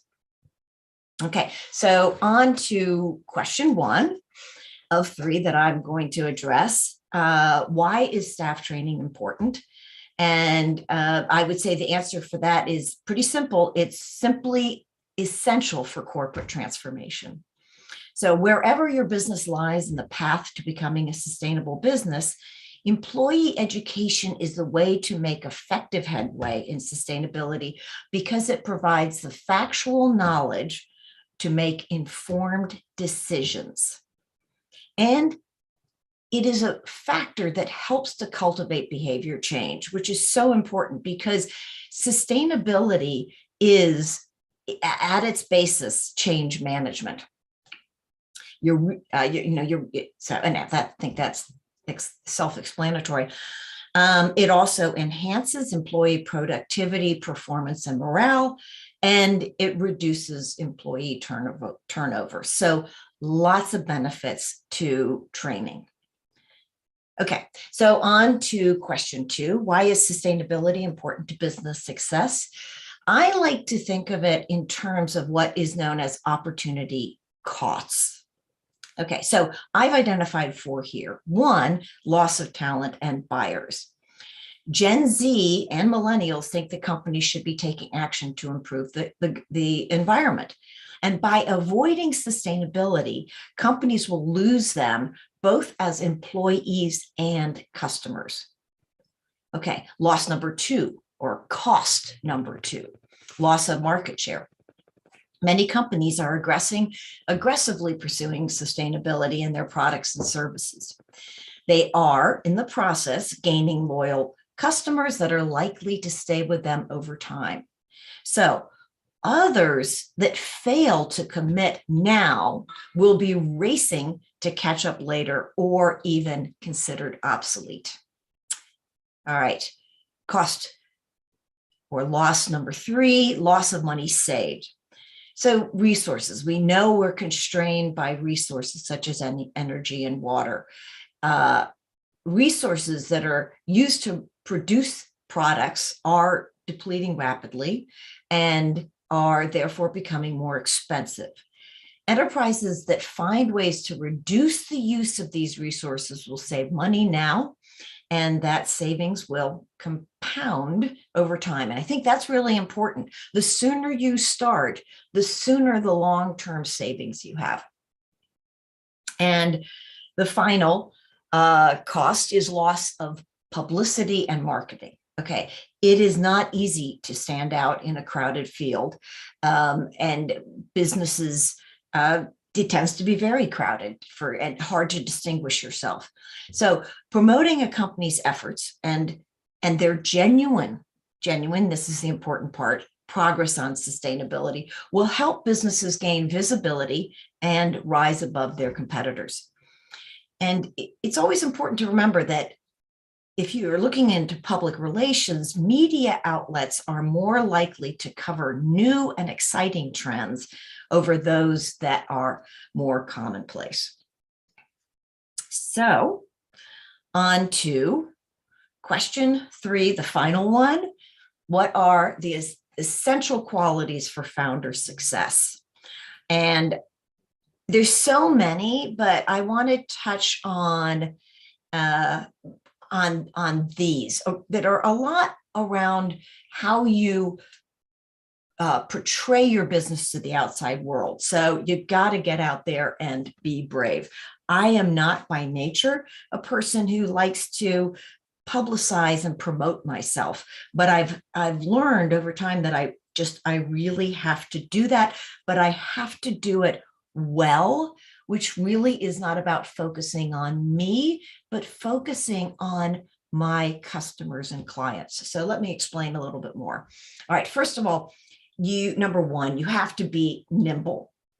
You have to be able to pivot when things change or what you're doing doesn't work. And I think my Green Office Academy, which has actually opened up many opportunities for me, actually on the consulting side as well as the training side, is an example of that. I knew I had to change. Don't try to be all things to all people. I see so many consultants, now I'm speaking specifically to consultants and service providers here, that yes, they can do everything. They've got a website that lists a million different things. And that ends up confusing your potential customers. What is it they really do? And who do they do it for? All right, the third, and this is the one that I find many impact people who want to make a difference really resist, which is you have to be ready to sell. And selling is not a dirty word, because what you are doing is you are solving problems. And you really have to think about that as, I have clients and customers that have a problem. I have a solution for them, and all we need to do is match up. But they'll never find me if I don't get out there and let them know what I'm doing. And it's not a distraction. It's really an essential part of your business. And it's the way to keep your business going. You've got to remember, you cannot create a better world if your business is not financially sustainable. 4, get out and provide thought leadership. And this is part of where you really have to give more than you take. So whether you provide a service or a product, educate your customers, give them more than you take. And finally, 5, understand your client's needs. It's not all about what you offer, but what they are looking for. And this is often really hard when you're super enmeshed in what you're doing and creating a quality product. I remember talking to somebody about Green Office Academy, and I kept saying, yes, I provide courses, and I do this and courses, and I do that. And my friend corrected me, and she said, you mean you do training? And it was like, yes, of course, that's the thought shift. A business isn't looking for courses, they're looking for training. And that's how you have to start thinking about your customers. So to conclude, let's connect. We can't do this alone. We need to create an ecosystem, which is what this summit is all about, which is why it's so great. And so I've got some information up there on ways that you can connect with me. So thank you very much. All done. Thank you, Julia. Thank you so much for telling us why sustainability is important for business success, and that those who are not ready to change will be racing to catch up later, or they will be considered obsolete. Let's do it together. As you said, we all can achieve this only when we come together. Thank you for joining us and for giving us that inspiring session. Thank you, Parna. Next, we have a session on breaking the gender bias, focusing on gender equality, diversity, and inclusion by Senela Jayasuriya. Senela is the founder and CEO of Women Empowered Global. Over to you, Senela, for your session. Thank you so much, Aparna, and to Santosh and the amazing organizers who are behind today's fantastic event.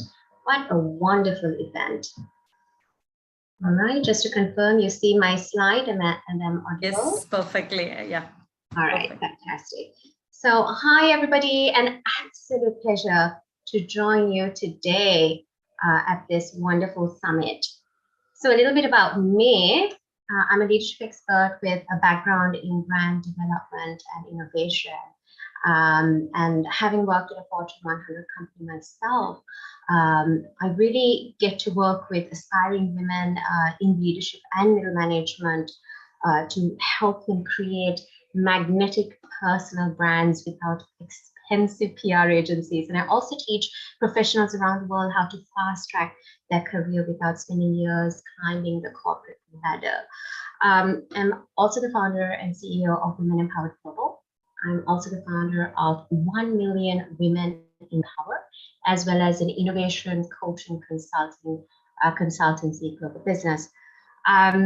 Today, I'm so excited to focus on talking about sustainable business practices as it relates to specifically breaking the gender bias as it relates to women's equality, gender equity. As you know, just hearing about my profile, my background, and the kind of work I do, it's common sense to see why I'm so passionate about this SDG focus, which is SDG 5. So looking more in depth into the kind of work that we do at Women Empowered Global, it's an organization I founded because as a founder, I noticed a gap in the system, which was needed for women to thrive, specifically in the marketplace, more impactfully, and increase the representation of women in decision-making roles. Hence, I founded Women Empowered Global, which is a global organization that empowers women around the world through education, career advancement, and entrepreneurial programs with a network reaching over 40 countries across 6 continents. Now, I want to give credit to the amazing global team that has been supporting me.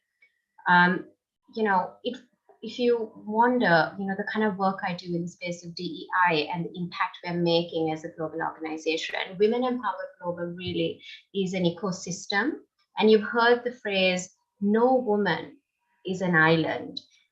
It takes a village, and Women Empowered Global is certainly a global community of women and allies in tech, innovation, business, corporate, and nonprofit sectors, building strong bonds, brands, and businesses.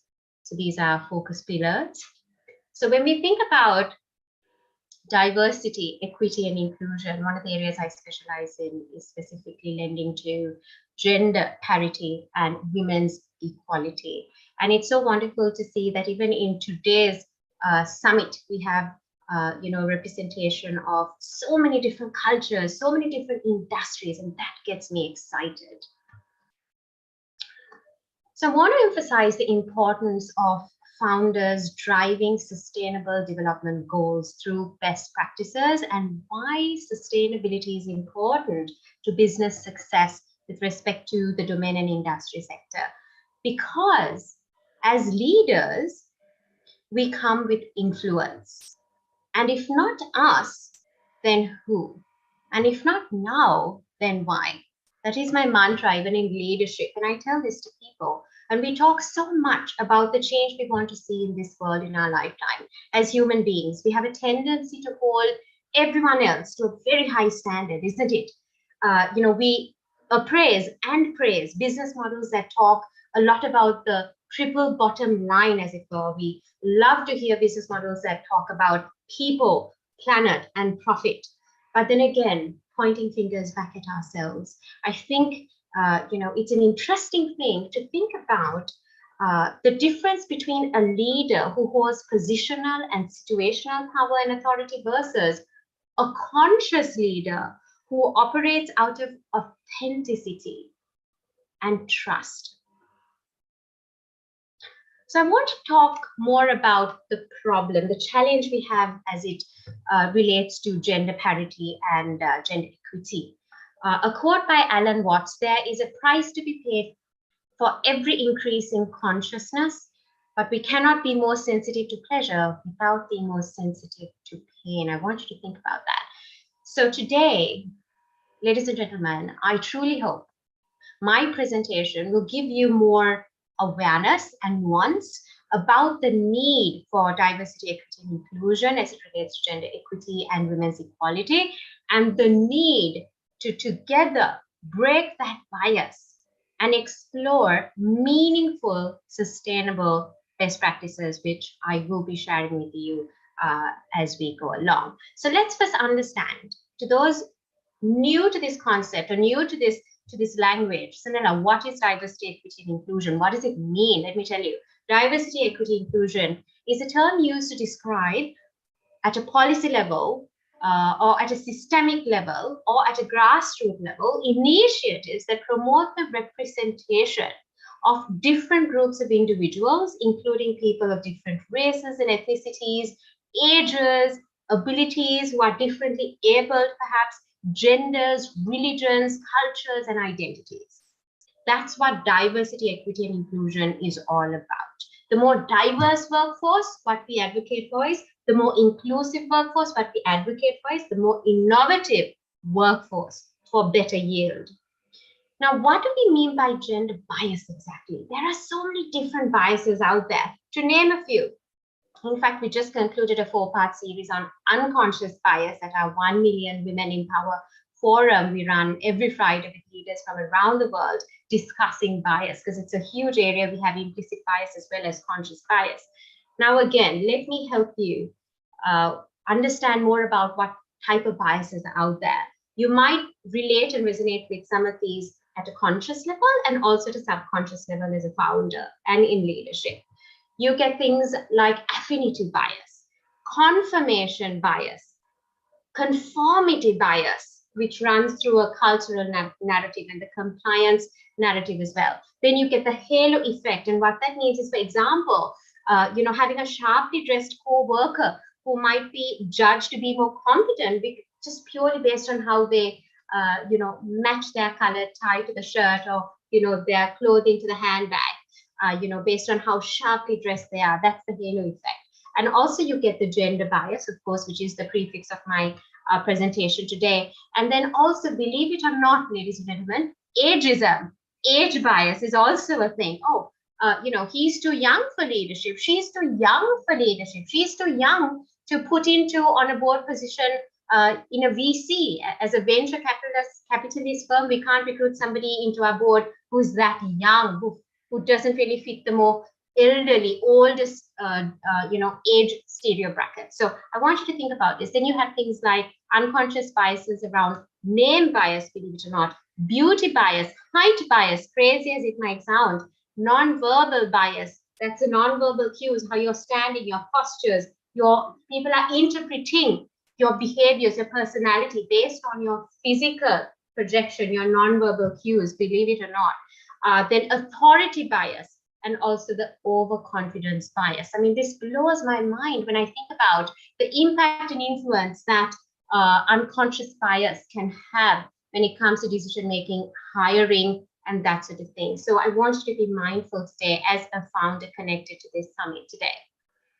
So I want to look at this global study I came across, friends, and that suggests that in this global study they conducted specifically around gender, it suggests a very startling revelation.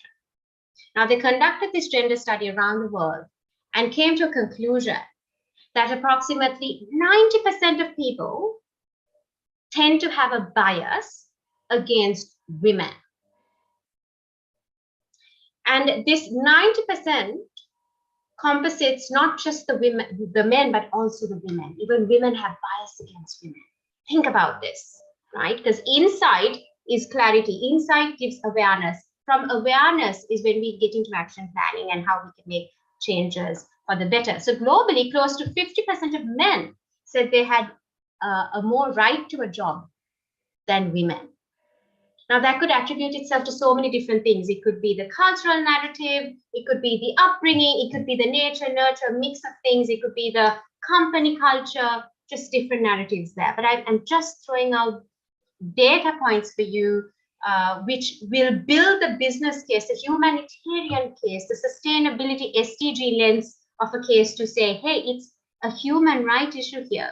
And as I go along, you will also learn that it's also an economic right to a company to have more gender parity at decision-making levels and across the board. Then in this study, they also included that women in political roles, there is a gender gap there as well. According to this report, about half of the world's men and women feel that men would make better political leaders. Think about that. Then I can go on. Women in the labor market. Women are paid less than men and are much less likely to be in senior positions. Globally, hear this, 40% of people thought men are better suited as business executives. Think about this. I want to reinforce this further to tell you, what's really happening out there, because perception also influences decision making. I want you to think about that as founders in the room today. So how can we then reduce this gender gap? It makes absolute economic sense. There's a powerful business case here to reduce gender gap, to break that gender bias. World Economic Forum published data that suggested that companies with more women on boards perform better. Companies with strong female leadership delivers over 30% higher return on equity. But why are we still seeing this gap? Women in the workplace, let me tell you about the problem. Research suggests that more than half of the women at the VP level had a tendency to hold staff roles, not line roles. What are line roles that are occupied predominantly by men? Line roles are those positions with direct responsibility to profit and loss in the business.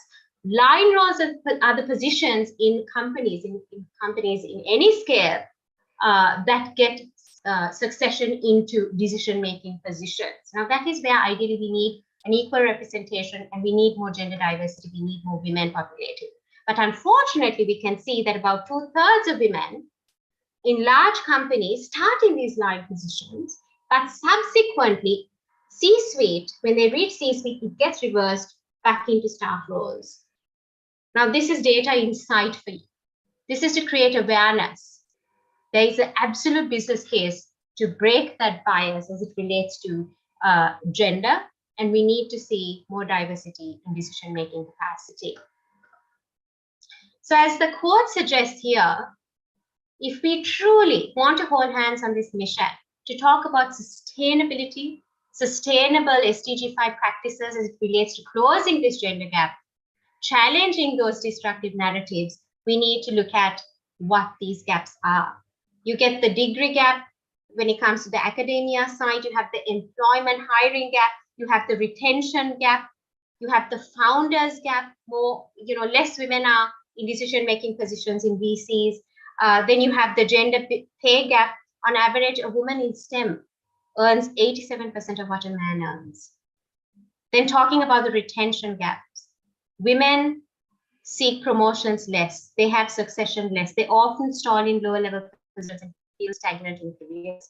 So I want you to think about that. So what are some solutions? What are some best practices? Reskilling, and that big fraction of women who leave the workforce to take care of the family and their children, how do we reskill them and get them back into the workforce? Powerful. That's sustainable as a best practice. How can we think about that? Then talk to women and girls and engage them more in policies and forums like this. How can we stop child marriage? Did you know that 1 in 5 girls are still married under 18 years in our generation? Think about that. This is happening before us. Raise aspirations of girls and parents. I know a lot of the South Asia regions, right? By and large, baby girls are raised to get married. Baby boys are raised to start a business. There's a paradigm shift there. Educate the parents, get women more into power positions. And as founders, we have a responsibility to be the change we want to see. And not just focus on results, but also focus on net contribution and impact. So in closing, ladies and gentlemen, what I'd like to remind you is a powerful call to action. I don't like to end keynotes unless I've given a very powerful call to action. And I like to call this my 4 C's as it relates to sustainability as founders connecting around the world. Number 1, the first C, get clarity on how you can sharpen your lens on sustainability. Transformation starts with self-awareness. As a founder, go out there, do an audit on your own business, do an audit on your leadership decision-making. How many of them include the SDG? Think about that. So get clarity. Number 2, choose to challenge the status quo.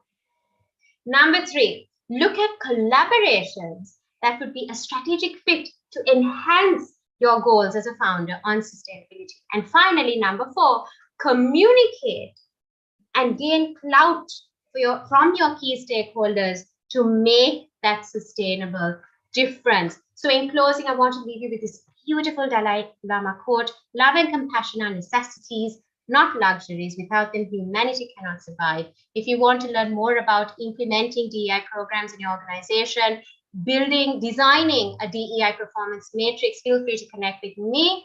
You see the QR code above to the right, and I would love to hear from you. And with that, I pass the talking stick back to the wonderful Aparna. Thank you. Thank you so much, Senila, for that very informative and powerful session about breaking the gender bias. I hope this makes our listeners realize and think about the biases they have, especially their unconscious bias against women. As women, we all have faced it at some point or another, and we have failed to make people understand it is a bias that is working. Let's start working together to break this bias, because as you quoted rightly, if not we, then who? If not now, then when? What a powerful statement. This is what makes us go on every day as we wake up. Thank you so much, Anila, for that very powerful presentation. CSR and SDGs. Are they married or engaged? Let's listen to another powerful session by Rupali Ramesh Patel. Rupali is the founder and chief impact officer at Global Synergizers. Over to you, Rupali, for your session.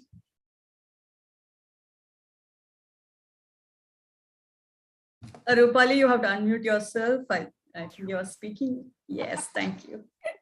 Okay, thank you, Aparna. Thank you for letting me know about mute part also. And thank you for having me over here. Sanila made some really good point about gender biases, and her presentation was really very powerful. So that brings put more responsibility on me to inspire more people in that way. Okay, so hello everyone. My name is Rupali. Okay, I'll just share my screen. Second.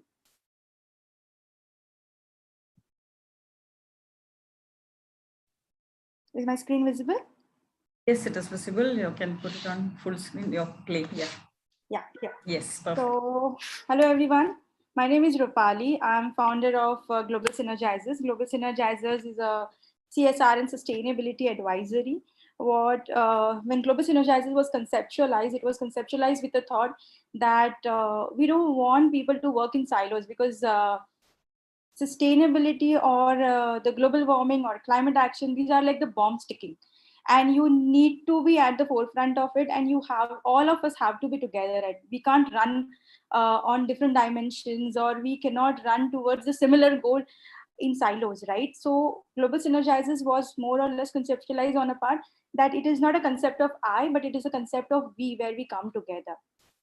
Corporate social responsibility and sustainable development goals. These are the topics I really love talking about. I talk about them every time I meet my clients.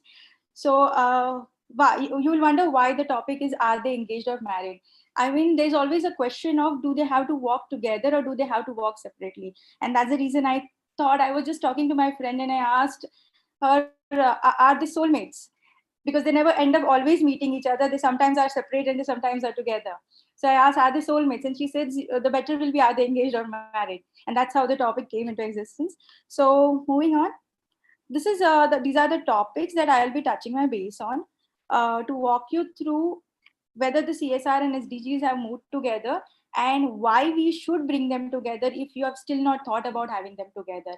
And that is the aim of this presentation or me speaking over here. So the topics, so evolutionary sequence of sustainable development goals. SDGs was started way back in 1987 when it was first time sustainable development as a terminology was defined. So the United Nations report, it defined development as some development. When you look at sustainable development, it means the development that meets the need of the present without compromising the ability of future generation to meet their own needs. And I think this comes from the part where we always speak about every time we take the resources, it's not ours to take, but it is of our children's and their children's. Basically, it belongs to them, and whatever we take, we are taking from them. So that's how I believe even the terminology must have been defined, that it is not meeting the need of the present. It should meet the need of the present, but without compromising the ability of future generation to meet their own needs. 10 years later, in 1997, global reporting initiatives were formed. I think most of you might be aware about Global Reporting Initiative. It's a very good standard to measure how your organization is basically working on various indicators. In 2002, during World Summit in Johannesburg, again, this definition of sustainable development was extended, where they said that it's not only about the environmental aspect, but you cannot work only on the planet and leave people behind, because poverty is the real challenge. Gender biases is still existing. So you have to bring in social inclusion and economic development. Businesses should not look at working on these aspects as the cost centers. They should understand that only when environment is thriving, and people are developing, basically their market is growing, that is when businesses are going to grow. So environmental aspect, social inclusion and economic development has to come when we are talking about sustainable development. In 2011, Sustainable Accounting Standards Board was created. Basically, the idea was to develop and disseminate sustainability accounting standards. In 2013, we got our International Integrated Reporting Council. It has a framework based on concept of multi-capital to support the integration of financial and pre-financial data. And finally, in 2015, it was the time when UN had a historic summit, and we call it historic summit because that is the time we got our sustainable development goals with 17 objectives and 169 targets. But what makes it historic is not just setting these goals and targets, but the way countries participated in it, and countries promised to achieve these goals. And that is what is making this summit a historic summit. Now, this has been what Sustainable Development Goals has been, and to 2030 agenda for Sustainable Development Goals was said. I believe this, when we say 2030 agenda for sustainable development, we realize that we only have 8 years left with us now to achieve those targets. And that brings me to the point of corporate social responsibility. So here you can see a chart of how corporate social responsibility and corporate sustainability, they have evolved. In one diagram you can see, and I'll explain why I've got it like this. So corporate social responsibility as a terminology was defined in 1953 by Bowen. What he said at that time was that businesses basically have to work for the development of people, and it was fair. The reason being, businesses take a lot from the ecosystem, right? They are taking a lot of resources, and when they are taking a lot of resources, it is only fair that they give it back. So over the period of time, as you see, 1973, 1979, the approach and theory changed, where it moved from being a resource-based theory to it moved to an institutional theory, and finally to the stakeholder theory part. And in 1987, as we see, the corporate sustainability came into existence. And from then on, corporate social responsibility and sustainability have co-evolved, as we can see. And today, various businesses are trying to align their corporate social responsibility strategy. So their CSR strategy, their sustainability strategy with their business strategies. So the question is there an alignment, and how do you think there is an alignment? So CSR and SDGs, they both focus on 3 common pillars, that is people, planet, and profit.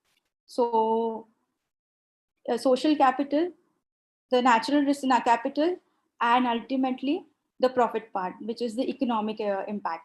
So CSR and SDG both are focusing on these 3 pillars. And if you see, they together create a very powerful model for sustainable growth. And how do they do that? So Sustainable Development Goals has a very set framework, right? We have 17 objectives, 169 targets. So it's a very clear framework. And corporate social responsibility, or corporates basically can align their social responsibility part along with these development goals. This can help them be a more sustainable organization because their sustainability strategy will also get aligned. And their business objectives can also be met while they are doing so. Why corporates? Why we again and again talk about corporate? Because corporate have huge amount of resources to do that along with government. Other than government, it is the corporate who can actually bring in the financial capital as well as the organizational capital, basically, to bring about the skill set, to bring about this kind of development. Now, if you look back over here, the way CSR has evolved, in India, basically, India is the only country where corporate social responsibility is mandatory for corporates. So businesses have to spend 2% of their profit for development of the society. And there is a very defined structure, a proper defined structure for it to fulfill this mandate. Indian CSR regulation came into existence in 2013, and sustainable development goals were defined in 2015. So if you see, they were around the same time, and together they have a sustainable growth model, because SDGs, 17 objectives, and India's CSR's thematic development areas, they kind of overlap each other. If you look at Schedule 7, from section 135 and you look at SDGs 17 objectives, you will see there is a lot of overlap between them. So basically what corporate, it's very simple. What corporate have to do or businesses have to do is they have to put their activities or schedule 7 along with the SDGs and tada, they are done. So SDGs give you a very defined targets to reach and goalpost, and CSR basically is the mode to reach there. I have given examples in 2 sets. One is where the examples of rest of the world and example from India. Both have worked wonderfully. I've tried to identify organizations who are doing some amazing work out there. So I'll just walk you through it. Johnson and Johnson, their initiatives, corporate social responsibility, these are all CSR initiatives. All initiatives range from leveraging the power of the wind to providing safe water to the communities around the world. So if you see power of the wind to the community and even safe water, this align with our SDG goals, right? The company is continuously seeking out renewable energy option because they aim to have 100% of its energy needs from renewable sources. And that as a consumer makes me believe that Johnson & Johnson is thinking more on the lines of sustainability, where they are realizing that planet has only so much and they need to really think of alternative form of energy. As a CSR professional, that makes me more excited because of the way they have aligned their CSR and their sustainability strategy along with their business objectives, because their consumers are watching this, their consumers are learning from this, and their consumers, the brand loyalty is basically increasing because of this. Because we use a lot of Johnson & Johnson products, if they are not conscious organization, I might decide to move and shift to another organization. So that's how consumers are looking at it. Google, we all use Google, but how many of us know that actually Google had a highest CSR score in 2018 because their data centers were using on 50% less energy than others in the world, and they have also committed over $1 billion to renewable energy projects. They are also inspiring other organizations to reduce their environmental impact through their services such as Gmail. And apart from this, Google has some really wonderful models which are working for non-profits. So they have a very good CSR initiative, which is working on the environment aspect, which is working for the people, and they're also working to enable the ecosystem by improving the skill sets of non-profit organizations, which are working on the ground for the people. Bosch, they have, with an aim to reduce their ecological footprint, basically their 400 locations are now climate neutral. So they have worked on their climate action, water usage, and circular economy. And now they are focusing on reducing their upstream and downstream by 15% in 2030. Lego, the moment we hear about Lego, we think about the plastic. They have invested, or they are planning to invest, they're planning to invest over $400 million in next 3 years to accelerate their efforts in sustainability, where their primary focus is to phase out the single-use plastic packaging. They are also planning to use paper bags in boxes. They are also trying to create more zero waste and become carbon neutral. Ford is planning to, their mission is to build a better world where everyone is free to move and pursue their dreams. So they have invested in electrification, and their aim is for their vehicles to be carbon neutral by 2050. So when you look at all their aims, their activities, you realize that more and more organizations are aligning their corporate social responsibility with sustainable development goals. Here are a few of the Indian examples from the Indian companies. Godrej Consumer Products Limited, they spent around 34 crores in financial year 2021, where the entire budget was allocated for long-term livelihood recovery programs, achieving zero waste to landfill and water positivity.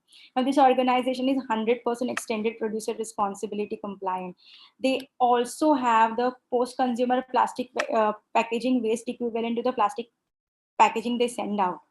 And they also have A rating in climate disclosure. When you look at all this, you realize that they are working very aggressively towards making their organization more sustainable, adherent to SDGs. Tata Chemicals, they have spent over 21 crores, where one of their project was on with farmers for capacity building. for livestock management through digital and physical interaction. Another was working with the artisans and connecting them to the marketplace. Third was about greening program where they have planted over 1 lakh mangroves across various sites. So when you look at this entire bouquet of their activities, you realize that they are working with farmers. They are working to ensure that livestock management becomes more interesting because it is through digital and physical interaction. So more young energy is also getting associated with it. They are trying to ensure that artisans' work is reaching consumer. So it is. They also have. They are empowering rural women, and they're also working on the greening part where mangroves are very important. So you realize that they are working for with the people.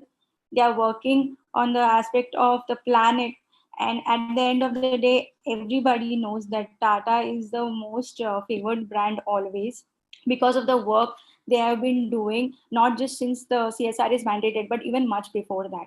ITC Limited has spent over 353 crores, and the entire program was focusing on social forestry program where they have greened over 30,000 acres of land, and they also are responsible for collection of quantum of dry waste which was over 70,000 metric tons. Vedanta, they have spent around 331 crores in agriculture, rural development, water, energy, and carbon management. Tata Power Limited, they have a program where they are trying to enable access of reliable and renewable electricity for 25 million Indians. So if you look at both the slides and 10 odd organizations that I have presented over here, they're all working and they're all focused on driving their corporate social responsibility along with SDGs. Now, while they are doing it, we have to understand that why they are doing it and why more organizations should do it. So the whole aspect is that organizations are realizing that they are creating a footprint which has the impact on environment, their internal employee communities, and the greater societal sphere. They completely understand that. They do also understand that they ignore this side of it, and ecosystem is slowly disintegrating. Then it is impacting their market. It is impacting their profits. But more than that, they are also realizing that consumers are realizing this. Consumers are more aware now. And that is why organizations are becoming more conscious, and not just consumer, their internal customers, which are their employees, they are also more aware of this now. So talent acquisition, customer acquisition, everything is working. And more than that, you will realize that most of the organizations are talking about becoming carbon neutral because huge amounts of are being invested in getting carbon credits because investors want that. So these organizations are understanding what all their stakeholders are need, and that is why they are aligning, they are ensuring, and it is a smart thing to do actually, to align your CSR with your SDGs and with your sustainability strategy, because there is a huge amount of funds which you can just give away as a charity, which you can just think about as a cost center. But the smartest thing would be to actually think about how it can impact the people internally as well as externally, how it can impact the planet. And at the end of the day, you are surviving in that planet. So how it can impact the business.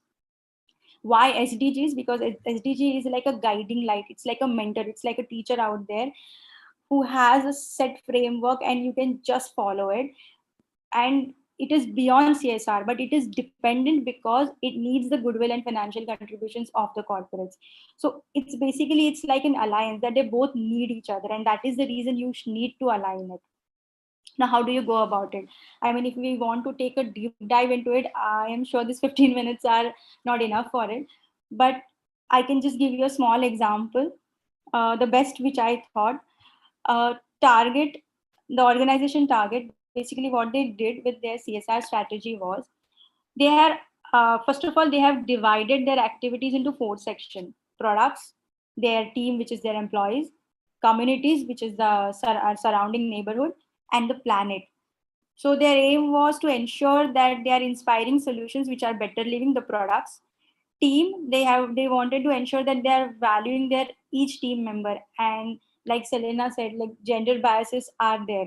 So as a woman, you face a lot of difficulty whether you are in a corporate, whether you are out there in the world, whether you are visiting conferences, professionally, personally, you are facing those biases.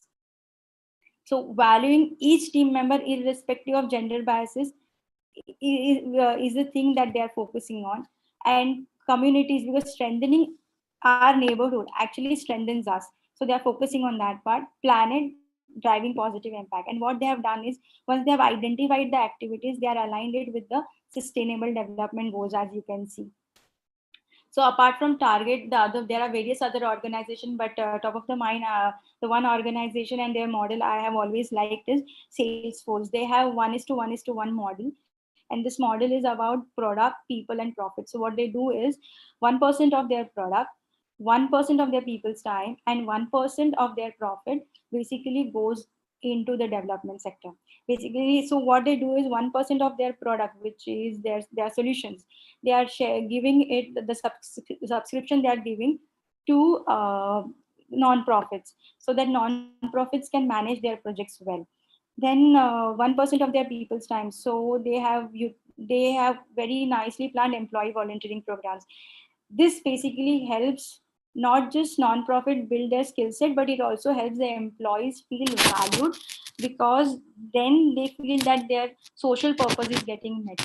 Because we all have aspiration, we all feel that we want to do something. Sometimes we are limited because of various factors, because of which we cannot actively be part of the development sector. But then this is a very good way to get your employees to also be more compassionate. So employee volunteering also helps them develop and be more empathetic towards each other even. So employee volunteering is a good way basically. Then communities, obviously, so they're 1% of their profit, that is the funds that they do give to corporates for these projects.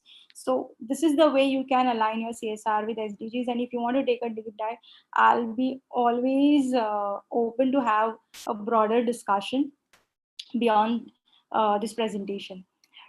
And our responsibility as a founder is to inspire more people to walk the talk. So it is not just about what I'm doing or what I'm passionate about, but it is more about, is my organization more aligned to sustainable development goals? Am I inspiring more people to join over here? So that plays a role, because as an employee, sometimes you have a limited ability to impact or to do few things. But as a founder of an organization, you have a much more bigger power. And with that power, definitely there is a responsibility to go beyond and inspire more people to get on this bandwagon. So that is what as a founder, I feel our responsibility is. I thank you so much, and I hope this presentation has helped you understand like why CSR has to be aligned with sustainable development goals and why it is so necessary to do it. Anytime you want to brainstorm, I'm available on LinkedIn and you can reach out to me over there. Thank you so much. And thank you GCPIT, thank you Santosh for organizing this platform, because last 2 days and even today, we are on day 3 and it has been like a fireworks of listening to all the opinions, listening to all the learnings, getting all the learnings and the amazing amount of work which is happening around the world. Thank you so much. Thank you so much, Rupali, for that excellent session on the connection between corporate social responsibility and sustainable development goals, and also letting us know that together they can provide a powerful model for sustainable growth. I hope the listeners learned from the examples you shared of the business giants like Google, Ford, and Lego, and hope they take inspiration and start taking action towards sustainability in their organizations too. Thank you so much for that excellent session. Decoding legislative changes in regards to physician licensing, mental health, healthcare, and women in medicine. Next, we have a session on this topic by Kelly Stretcher. Kelly Stretcher is the co-founder and president of Patient Care Heroes. Over to you, Kelly Stretcher, for your session. Hi, thank you so much for having me. I'm just getting my lovely screen shared with all of you.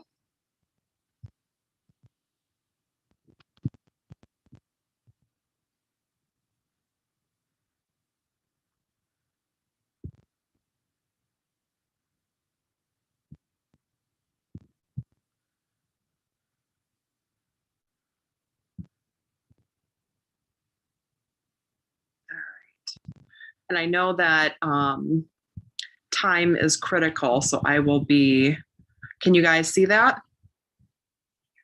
Not yet. Okay.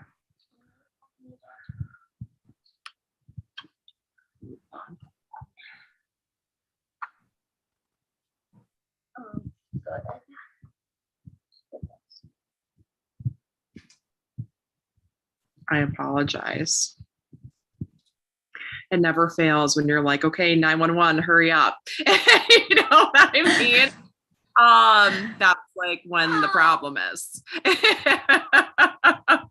Well, I can kind of start.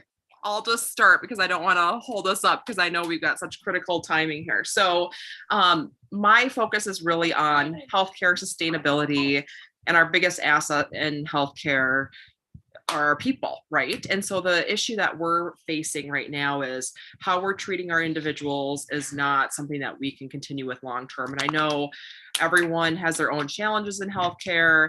When I talk to people from around the world, I think our issues in some ways are worse, but in a lot of ways mirror what everyone's facing, unfortunately. And you know, some of the things that we want to talk about in this session particularly is mental health challenges that people are facing, how we're structuring our leadership so that we can make sure that we're sustainable going forward, what we can do to kind of combat some of these issues that we have. And I think the challenge that we have as physicians and nurses and healthcare workers is being able to bridge the gap and having people that have the leadership positions to make the changes.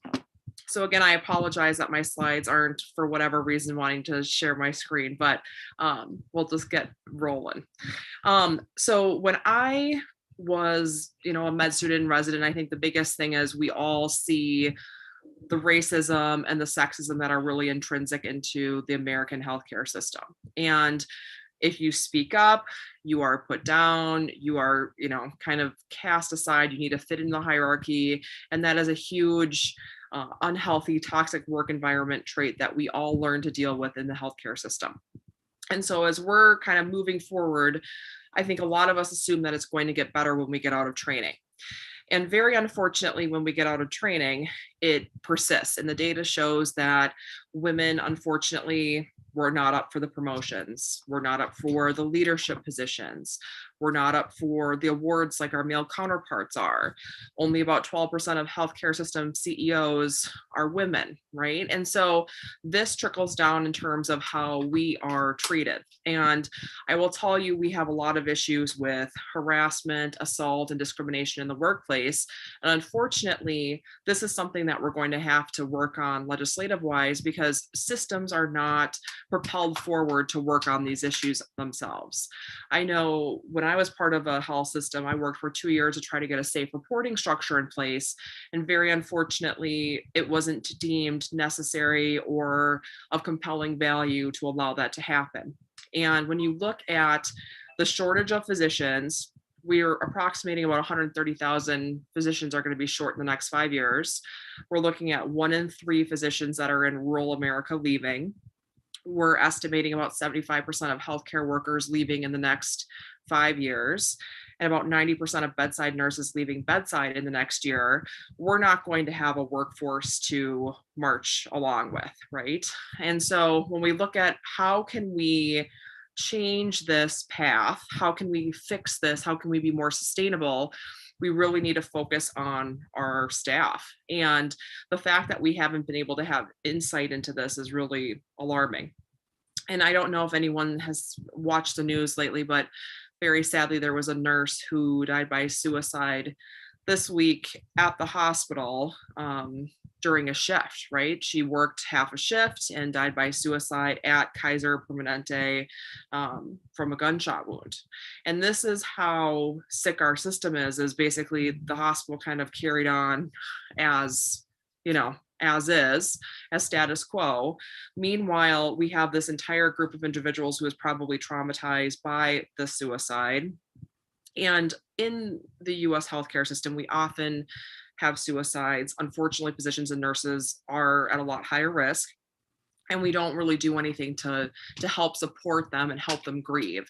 And so that's one of the reasons why I had started Patient Care Heroes with my co-founder Naveen Goyal, and that is to help get mental health care access to our healthcare workers, because we really have a deficit in that. So when we look at what the needs are, there's been some legislation that's come out recently, which has been quite helpful. So I don't know if anyone also followed the news with Corey Feist and the Breen Foundation, but the Breen Foundation was created because very sadly, he lost his sister-in-law, Lorna Breen, in the first wave of COVID in New York City. And so he created this foundation, and they were able to pass the Breen Act, which is really focusing on kind of like the initial steps for things that we need to do legislative wise. So we have more funding, we have more ability to do research, we have more ability to focus on evidence-based tools to help with burnout, depression, anxiety, and physician suicide. Now, I think that it's a wonderful start. However, a lot of people are kind of saying, okay, well, that's it, right? I think a lot of people are feeling like they've met like their quota of caring for healthcare workers, when unfortunately we have a long way to go. And this is more the funding proposition than the actual moving forward with the resources that we need. And so that's a huge mismatch. And I know a lot of my predecessors on this meeting talked about the gender bias in healthcare. As I've gone through training and practice, I was surprised to realize how bad the gender gaps are in healthcare, because I thought, okay, well, healthcare cares for everybody, right? Especially in OBGYN, which is my field, and there's over 80% of us are women. However, people are discriminated against for breastfeeding. People are discriminated against for having kids. People are not in the leadership roles, even in women's health, right? And so these are the things that we really have to bridge this gap on, because I know, again, we're not going to be sustainable as a workforce. The other issue is we lose women, and before the pandemic, there was about 40% of women left the workforce or went part-time by the time they were 6 years out of residency. So for someone to commit $200,000+ to training and their whole life to get through training, and then just kind of pull the plug after a couple of years, you know that the culture is pretty bad. And so with all of that data and all of the information we have, you would think that it would be pretty intuitive for us to make these changes. And unfortunately, it feels like this wave of people trying to push on systems that are unwilling to make the changes. And I know that a lot of people feel that way with their organizations and their roles as well. And that's why we have these other organizations to help us, right? So other things out there like Beyond Physician, another organization that I'm working with, is an organization to try to help physicians so that we don't have the burnout and the non-sustainability and everything like that. Because what's going to happen is if we can't support these teams, we will continue to lose people, and then we will not function. And the most horrible result is the suicide, right? And so in my hometown, we lost 3 young moms with kids under 10 to physician suicide. And it was because of the bullying culture, right? And so if we don't get in there and change those things, then we're never going to move forward.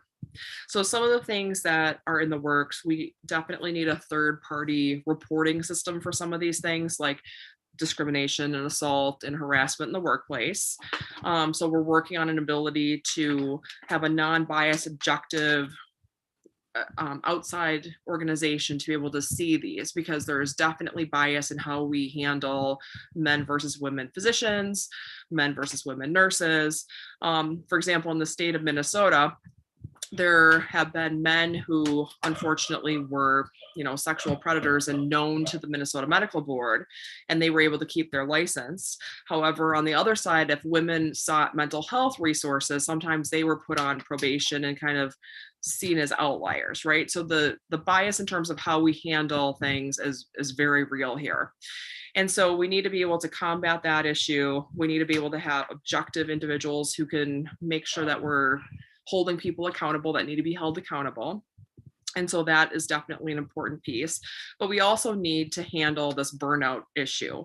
And so that's why organizations like Physician Just Equity and Beyond Physician and Patient Care Heroes all have resources so that we can meet these needs.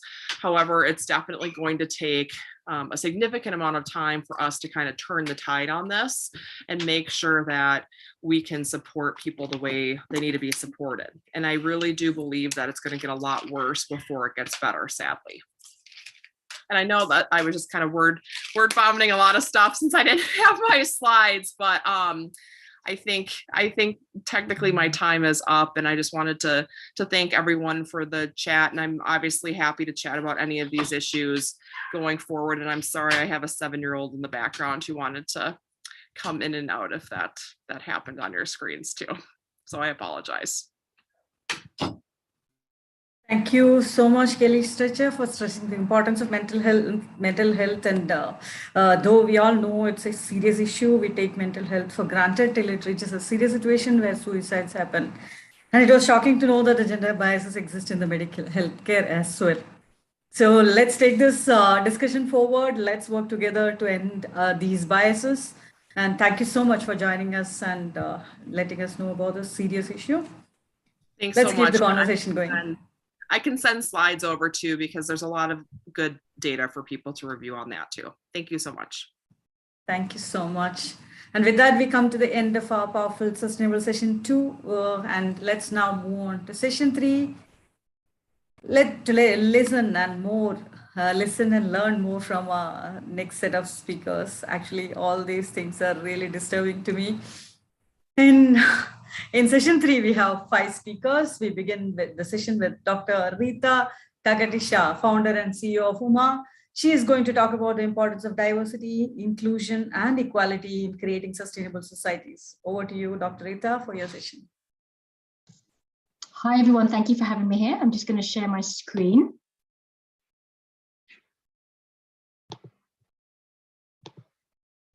And if you can see that, if you can just give me a quick thumbs up. Yes, you can put it on full screen. Yeah. Yep, you see that now? Great. Okay, Yes, perfect, great. Well, I actually sat in and watched some of the remaining of day 2, and what a phenomenal conversation and landscape we had today. So today I'm going to talk about, start off the presentations. We're talking about the importance of diversity, inclusion, and equality in creating these sustainable societies that we've just spoken about. So this is a brief agenda of the session for today. We're going to look briefly at what is sustainability all about. So some of it will be recap from what we've just heard, but it's good to hear that and reinforce these information. Then we're going to look about why sustainable is important to business success and tackle it from more of a diverse and inclusion perspective. Then I'll talk to you a bit about an overview of UMA and how my company is trying to fulfill exactly the criteria that I'll be presenting above that. And then we'll talk about some key learnings and how we as individuals, as founders, as citizens can implement some of these best practices going forward. So let's start with sustainability and just recap really on what we've heard about today. So I love to think about it as, what can we do to do better in the world about us? How can we make the world sustainable, a better place for all of us as global citizens and everyone that shares the air that we will breathe in. So one of the ways is to help the community. This is everything that all of us as citizens can do in the world around us. Help the environment, that's another one there. So we help the community, we help the environment. And this is something that, you don't have to be a business leader, you don't have to be a professional, you can be anybody that can do these things, right from the age when you're born onwards until you become older in society. It's something that is usually mission driven. So when you think of something that is a mission driven company, when you think of something that is, what is the purpose that we're doing? That's what you want to be thinking of in terms of how can we really be sustainable and focused in helping our planet around us. Globalization, bringing cultures together. This is actually quite important when we talk about diversity and inclusion. We are a global world. One thing that the pandemic has taught us is how we can actually all be brought together much more because in different ways, and because of the fact we can do remote sessions like today's, and how much easier it's becoming of that. So we are global citizens. We don't just think about our own little communities that we live in, but we think of a wider community and the wider world around us. And this is what globalization helps to bring about us too. There are several volunteer projects that we can all take part in as well. And this could be so many different examples of exercises, projects, missions that we can help around the world into. One of them is corporate sponsorship. So there are companies around us, and I know some of the talks today did speak a little bit about corporate sponsorship as one angle, and that is a big angle that can make quite an impact as well on how can we help and do things in the world around us. And then ultimately, we want to think about how can we be economically efficient. And we'll talk about the 3 Ps a little bit later on, but this is something that drives us all together. Ultimately, you can't just have one facet without having the others, and it all goes around in a cyclical sort of way. And this is why we think about the efficiency, how we can help the community, how we can come together as a globalization in order to do that. So why is this all vital to business success that we just talked about here? Well, for one, if you are a company, it improves trust with your customers, with anyone that works for you, whether it's investor, whether it's your client base, and at the same time, you protect the environment while doing so. But the word trust is a key element there, because that's something that ultimately is something that, you know, your consumers believe in. And when you have that belief, that trust, that's when you can actually further your mission further even more. There are lots of short and long-term benefits as well, and we will delve a little bit further into that. A lot of people, when you think of the word sustainability, you think about, okay, what can I do right now in this day and age? Well, ultimately, sustainability is a long-term benefit. You know, isn't something that just impacts our generation that we're in, but it impacts the future. And I think that is something that we need to really focus on, that how can we not just make a better place for ourselves, but really pave the future forward for the other generations coming after us too. One way of this short and long-term benefits that we've just spoken about is energy. How can we consume? We just had Earth Day a week or so ago, and that was an excellent example of energy efficiency, where we saw countries around the world have times where they just switched off electricity, switched off power, turned off water for an hour or so in the day, and actually made that effort to do so. And that was just one example of how everyone can be reminded of little things that we can do and the big impact that can have as well. You get a competitive advantage. In businesses these days, you get tax breaks and you get tax credits, and you get opportunities to really fulfill what you're doing as a business to build your profits, but you get more of an advantage if you do this while maintaining sustainability. Ultimately, you can reduce your costs as well. When you are sustainable, you get something back for what you're giving out. So ultimately, even though you might initially put a bit of an investment in to make it sustainable, you can actually get benefit coming back out. And that's important to notice as well. So ultimately, why do we do this? It's really to meet the needs of our customers and shareholders in your businesses, but you don't actually deplete natural resources. And if some companies still do that, how would you find out ways to actually put more trees and resources in place to really replete these resources at the same time? And this is all part of that sustainability, vital to business success equation. So I know we talked about this today, so everyone should probably know this by now. What are the 3 Ps that we talk about of sustainability, of corporate social responsibility? Well, we talked about people. When you impact people, when you impact every citizen, global citizens in the world around us, whether it's from children, from educational resources, to folks who are education, the future change makers, to folks that are our age and onwards, it's really everybody that gets impacted with a 3 P. How are we helping the people around us? How ultimately are we helping the planet as well? Are we doing it through waste and pollution reduction processes? Are we doing it through other methods of, keeping green resources, or watching out for the kind of paper usage that we have? Or what are we doing with other resources around us? That's really how we can protect the planet as well. And then profit. If we are talking about businesses, I have a startup myself, well, not a startup anymore, but I have a small business myself. How am I doing? What am I doing with my profits if I'm in business to ultimately getting adequate returns that can help and fulfill the sustainability and mission-driven equation of us?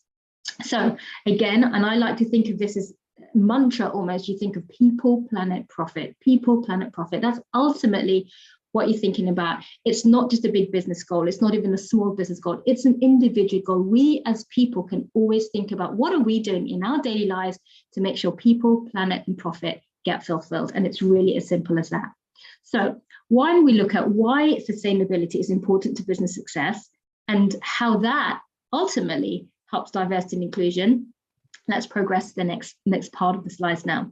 So when we look at sustainability in business, we think around the world. Now, we've spoken about global citizenship already, and I've already alluded to the fact that the pandemic has actually, in some ways, helped citizens come together. We all share the same problems. We're working together to find solutions. And that is something that ultimately brings together the diverse cultures that we have and ultimately makes all our communities work together as one. And that is something very important to note. It's also important to know when you're thinking about sustainability in business that you ensure that all stakeholders feel valued and included. And that is the key to know, that all stakeholders, because when you talk about the inclusion aspect, quite often you think of, folks in one area of business or one industry or one part of the world or one age bracket or one gender, and others get forgotten. But it's important to know when you think about sustainability, when we think of the UN 17 Sustainable Development Goals, it's really for all citizens, all stakeholders to feel equally valued and included in this, and we all work together to get that. When you are looking at a business, you've got to try and make it self-regulating. When you talk about the greater good, what do we mean? Well, it's a business that you can have quite often international, because you have different facets involved or different people from different stories around the world that they've brought with them to your company, but ultimately it's thinking about the greater good. And then what you are doing by sustainability is you're helping a company becoming socially accountable. I know this was talked about in one of the past talks as well today, that it's not just about what you are doing. How are you being accountable? How are you being answerable to your generation, to future generations as well? And that is a big key as well. This is something that you are doing for the greater good. I like to equate it to what I call the decency quotient. That is something that you're not doing for yourself, but you're doing for the betterment, the genuine betterment of others. So that's really, really paired in quite nicely here. And some examples of this, and you might see and think about examples yourself, think about who you know in your lives that are philanthropists, work towards giving to charitable organizations. They might be advocacy specialists, activists, or they might be volunteers in your local communities, your local schools, your local, whatever's around you, industries, being really involved in that community level at your ethically oriented practices, wherever you look. And I'm sure we can all think of at least a handful of people that we can, straight away think of, but it's these sort of modalities that we're really thinking about in terms of who the folks are that we want to pitch ourselves on. So some of these categories that we talked about, what are these businesses? Well, some of them are governmental organizations, and they're, intergovernmental organizations. You have governments and you have lots of organizations within that, how they all work and bond together. Then you have international organizations that are not to do with the government, that are always doing sustainable fields there for you. Then you have multinational enterprises as well. So multinationals we've spoken about already today, but these are where companies have offices, local offices in many, many different countries, continents around the world, all to do with the sustainable development goal that we're talking about. So when we think about international companies, we're talking about, why do we do this? Open borders, you can modernize and you can monetize customer exchanges there. You can also reduce trade barriers around the world. And this is very important to know when you're trying to be sustainable. This is one way of doing it, by helping each other across barriers as well. It also encourages cultures and communities to come together. And this is really how we bring it all together with diversity and inclusion. So when we talk about these sort of companies and why you do it, I'm going to tell you a little bit about my company, UMA. So I set up UMA almost 6 years ago now, and it really is a company that really has a footprint all over the world now. We are headquartered in New York City, where I live, but we do have offices and our folks really all in different parts of the world now. And we are mission driven. We think of people first. We do talk about strategic diversity and inclusion. We have a consultancy that really helps and specializes with mentoring and coaching and corporate training to help build confidence, success, and resilience in women, youth, and minorities around the world. So we have the people part right there. How are we impacting? What is our mission driven? How are we helping the planet? We're working around the planet to spread our word in the sustainable mission.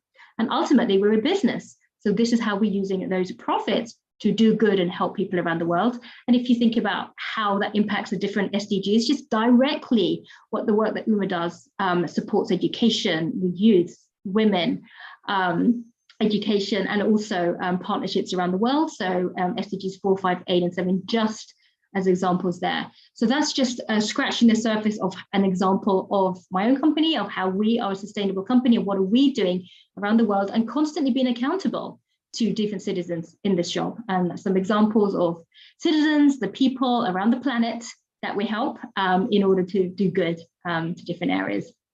So a couple of key learnings that we've picked up really from Uma and the work I've done is that when you set up a company, it's very important when you want to be sustainable to make sure you keep measuring your impact and your return on investment early on. It's great setting up a business plan and doing it, but how are you measuring and being accountable to yourself? Be prepared to listen to feedback. So many companies, especially small ones, when you set up, you can be resistant. It's natural. It's your baby that you set up for the first time. But being cognizant and listening to feedback can really, really help drive that a long way. Always adapt to your local and your market laws. So that's really how you know what the latest in the regulations for sustainability is. Don't be scared of forming synergistic partnerships. So many times when I see businesses form, you want to do it alone. I totally understand that, but where there are partnerships, where there are synergies, definitely feel free to hold hands, because then you can achieve that much more in this relationship. Be consistent in your goal, your aim, your mission, and be prepared to pivot. One thing I learned during the pandemic in particular was that you've got to pivot with the times, with your market, to maintain sustainability. And just to really tie everything together, that in order to help the people, the planet, and your profit, sustainability is a long-term goal. It's not just for now, it's not just for tomorrow, it's for the entire future, and it's for the entire generations. So on that note, I wanted to thank you again for the presentation, and I'll hand it back to you, Aparna. Thanks so much. Thank you so much, Dr. Rita Kakadisha, for that excellent session. As you said, sustainability is vital for business success, and we should really focus on people, profit, and planet as a mantra. And let us focus on long-term while talking about sustainability. And I think you are doing an amazing job too. Thank you so much, Rita, for that excellent session. Success Energy, activate your energy to lead, engage, and transform. Next, we have a session with a focus on lifelong learning, UNSDG 4 by Tanya Tomei. Tanya Tomei is the CEO of EcoKaya and President Womenize Foundation. Over to you for your session, Ms. Tanya. Thank you. Hi, Aparna. Hi, Santosh. Hi, everybody. I'm glad and privileged and honored to be with you today with this amazing panel of speakers sharing our changes and challenges and what we have to do with the CDG. So today, I will be sharing a little bit of what I do as an international speaker, as a founder, EcoKaya company founder, and also as a founder of Womenize Foundation to empower women and youth. And today, I would love to share a little bit. So I will try to, let's see if I can be able to share my screen also. Let's see. Is everything okay, Aparna? Yes, yes, perfect. You can go on full screen. Okay, full? Okay. Yes, perfect. Okay, perfect. Let me see if you can see me as well. Okay, is everything okay? Everything is perfect. Okay, yes. Perfect. So today I will talk about a concept that I did create, Success Energy, activate your energy. And is everything related to creating leaders worldwide. But the first thing that we have to do to create leaders is to work and lead the eye, leadership within. But maybe starting sharing a little bit of my story and my background. I'm an economist by profession, and I'm used to be a banker, almost 13 years in the industry. Before I start my companies, my organizations, with more than 10 years right now, and I have been working worldwide. I'm from Mozambique, a Portuguese-speaking country, and I can say to you that was really a challenge to bring myself to the world, and today delivering leadership trainings to English-speaking countries. and also other French countries. So my story is what I believe. I truly believe that all of us, we have success inside, we have success within. I truly believe that we have to empower organizations and institutions, but to empower organizations and institutions, we have to empower people. And people have to understand that most of the time, sometimes we lose focus and we don't use properly and efficiently our energy. And today I would love to talk a little bit more about lead yourself, because I truly believe that this is the important first step to lead other people. And only leading yourself, you can lead the people and lead other people and lead organizations, and then transform and impact our societies and community. So I truly believe that personal development is really, personal development and soft skills are really instruments to empower people, to empower communities, and make all this transformation a sustainable transformation that we really need. If you see, we have many different continents here, and we face different realities. But the thing is, everybody that is today a developing country, they did invest in people. And that investment did start to empower people to understand that motivation and resilience and persistence are really important keys to maintain and sustain. Because you see, problems, challenge will always be there. While we are alive, challenge and obstacles will be there.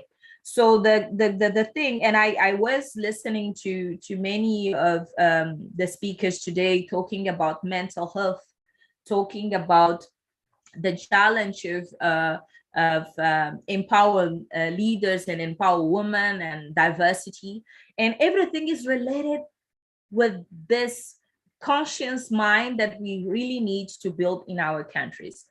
So I bring 3 tools here because I truly believe, and I'm trying to, okay, yes, now I can see. I did bring these 3 things because I really see the energy management really important in that process. And somehow, sometimes I'm economist, as I said to you, I'm economist. I used to be a bank investment bank director, so always working with numbers, always looking with results and everything related to that. And when I think in the beginning I was talking about energy and performance related to internal motivation, people was like, motivation, what is that? It's not important, but it's really the key. Motivation means motive and action. That is the only energy that can move us forward.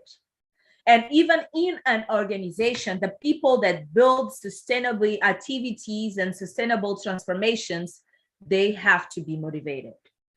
And this is the step that is really important, not only to face what you see in many different countries today, like Japan, people, there is many in the statistics, suicide. But today I can say to you that motivation is a critical, important instrument to develop. So we have to develop the muscle of motivation. We have to develop the muscle of resilience. And you can't Google down motivation. You can't Google down persistence. You can't Google down. So it's in a training process that you will have to do on a daily basis, with time management as well, understanding what do you like to do, what are your goals, what you have to prioritize, but also to be consistent. And that means that you have to create that time management and energy management and lead your eye on a daily basis to become an habit. Something that you could move forward with discipline, doing the same until you improve. I love a lot to share examples with people like Usain Bolt, people that are champions that have to work hard, maybe 4 years doing the same thing to improve 4 seconds. So this is the best beautiful thing that we can learn from people that are champions and are working hard until they master themselves. One of the things that I have to put in place is the stakeholders. We have to analyze who are our stakeholders. And why I'm saying that, because we have family, we have work, we have our community. And if we don't manage properly, understanding, oh, my stakeholders are my family, I have to have time with my family, good time with my family. I have to have fun for me as a person. So I always say that meditation, and I think India have a beautiful example of being people that are humanitize themselves, understanding that meditation, because meditation is something that is so personal. So that means that, yeah, I need time for myself. And that time for myself is the time that I have to establish to know myself, because many people lose to be connected with themselves. And we have to understand our purpose. And I will be talking about that a little bit later. But the stakeholders is really important in that process. You have to think about your stakeholders, and you have to think about the goals that you have to have in your family as well. It's not only the goals that you will have in your work, but the goals that you want to achieve in your family, the goals that you want to achieve as a person, the goals that you want to achieve in a community, because you are not alone in that process. You have your family, but you have your community. And if all of us, we have this talent that have to bring to the world, impacting the community and to build your legacy. And it's not about thinking that, oh no, I don't want to shine. No, it's not about that, because I truly believe that all of us, we are stars. And we have to practice shining, because there is someone else that will follow our example. So I truly believe that first step is really understanding your stakeholders and understanding your goals in your stakeholders. I have been delivering leadership trainings in many different countries, and most of them, I truly understand that many people don't have goals in the family and goals in the community, and they miss that part that is really important, because we are not alone in that process, and we have to build all our goals thinking about the spheres that we have. Why I'm bringing myself and this big in, all this big in fact, I didn't have opportunity to live with my mother since I was 4 years old. And that bring in my life lots of wisdom, because my mom is alive and is one of my best friends right now. But I didn't miss the opportunity to understand that there are many people that doesn't have mothers, fathers, people around. So I start understanding the value of gratitude early. And that value of gratitude did help me and support me understanding that I have to do more to achieve more, but I have to celebrate my micro wins. My micro wins are important in this process. So I have to celebrate the micro wins while I'm working for the macro wins. And that everything begins with that. So I did bring 3 words that are the words that I feel that are really related to the things that I do. And if you see, all of them have the action, action, action, and action, and action, because you can be a dreamer, but without action. And I love to bring my concept of praxis, that is not only an action, but is a positive action, because I truly relate leadership with positive action. You have different leaders. Leaders are people that influence people moving to one direction. But if it's a wrong direction, I don't believe that this is a leader. That's why I always relate the action with positive action, with ethic, with meritocracy, and also with conduct, because I truly believe that we have to teach our kids at school, talking about ethics, talking about, because otherwise you will have leaders that will be working, and then you will have other people that will pushing down everything that is done because they don't have this ethic, this participation, active participation that we have to do as people, as civil society. So it's really important. I remember that I did start working as an associative with 17 years old, bringing organizations, humanitarian organization, helping others without having anything on return. Because I truly believe that is we are part of this amazing world. We have to give back. We have to do our best. And I truly believe that that part of giving back is part of building our legacy and part of building our leadership effective in our world. And I bring these people, these amazing people here to say, what are your excuses?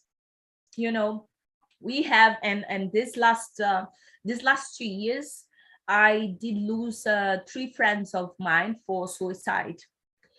And, you know, it's a critical and it's very complicated situation. But I have to say that we build our perception of the things that are happening in our world. One of them was like an amazing guy, rich, let me say, rich, very rich. But when we lose the energy and our purpose, we lose everything. And somehow, sometimes we can live in the same reality, but people are seeing different realities because they have different perceptions of what is happening. So it's really important to understand that lots of the people that are there, and I have a quote that is, the bigger the challenge, the better the flights. And this is our perception to create a different reality while we face obstacles, odds, problems, because they will happen if we breathe and if we are alive. So we are lucky. So this is important. That's why I did bring that. So now I know that time is running. I know there is no time. I love to see myself as a serial entrepreneur. I love to see myself as a person that the passion is to empower people, entrepreneurs, and leaders worldwide. I love to see myself as an author. I have more than 7 books in different platforms, Amazon, etc. But these are my concepts about where you are today, why you are not succeeding. So first of all, many people are not succeeding because they don't know the purpose. They don't know the why. They don't know what is the mission. They don't know what are the talents that we have. And I can say to you that everybody is special and everybody has a talent within. So the first thing that we have to discover is the purpose. Many people fail to succeed because they don't know, or they don't know, or they are in a wrong path, or they are working in things that are not related to the purpose. The second thing is passion. Many people failed to be in love with their purpose. You have to be in love with your purpose. And what I want to say about that, you have to think every day at least 5 or 10 times about your purpose, about your goals, about your objectives. If you don't have that that call within, you are not in love. And that's why you miss to succeed.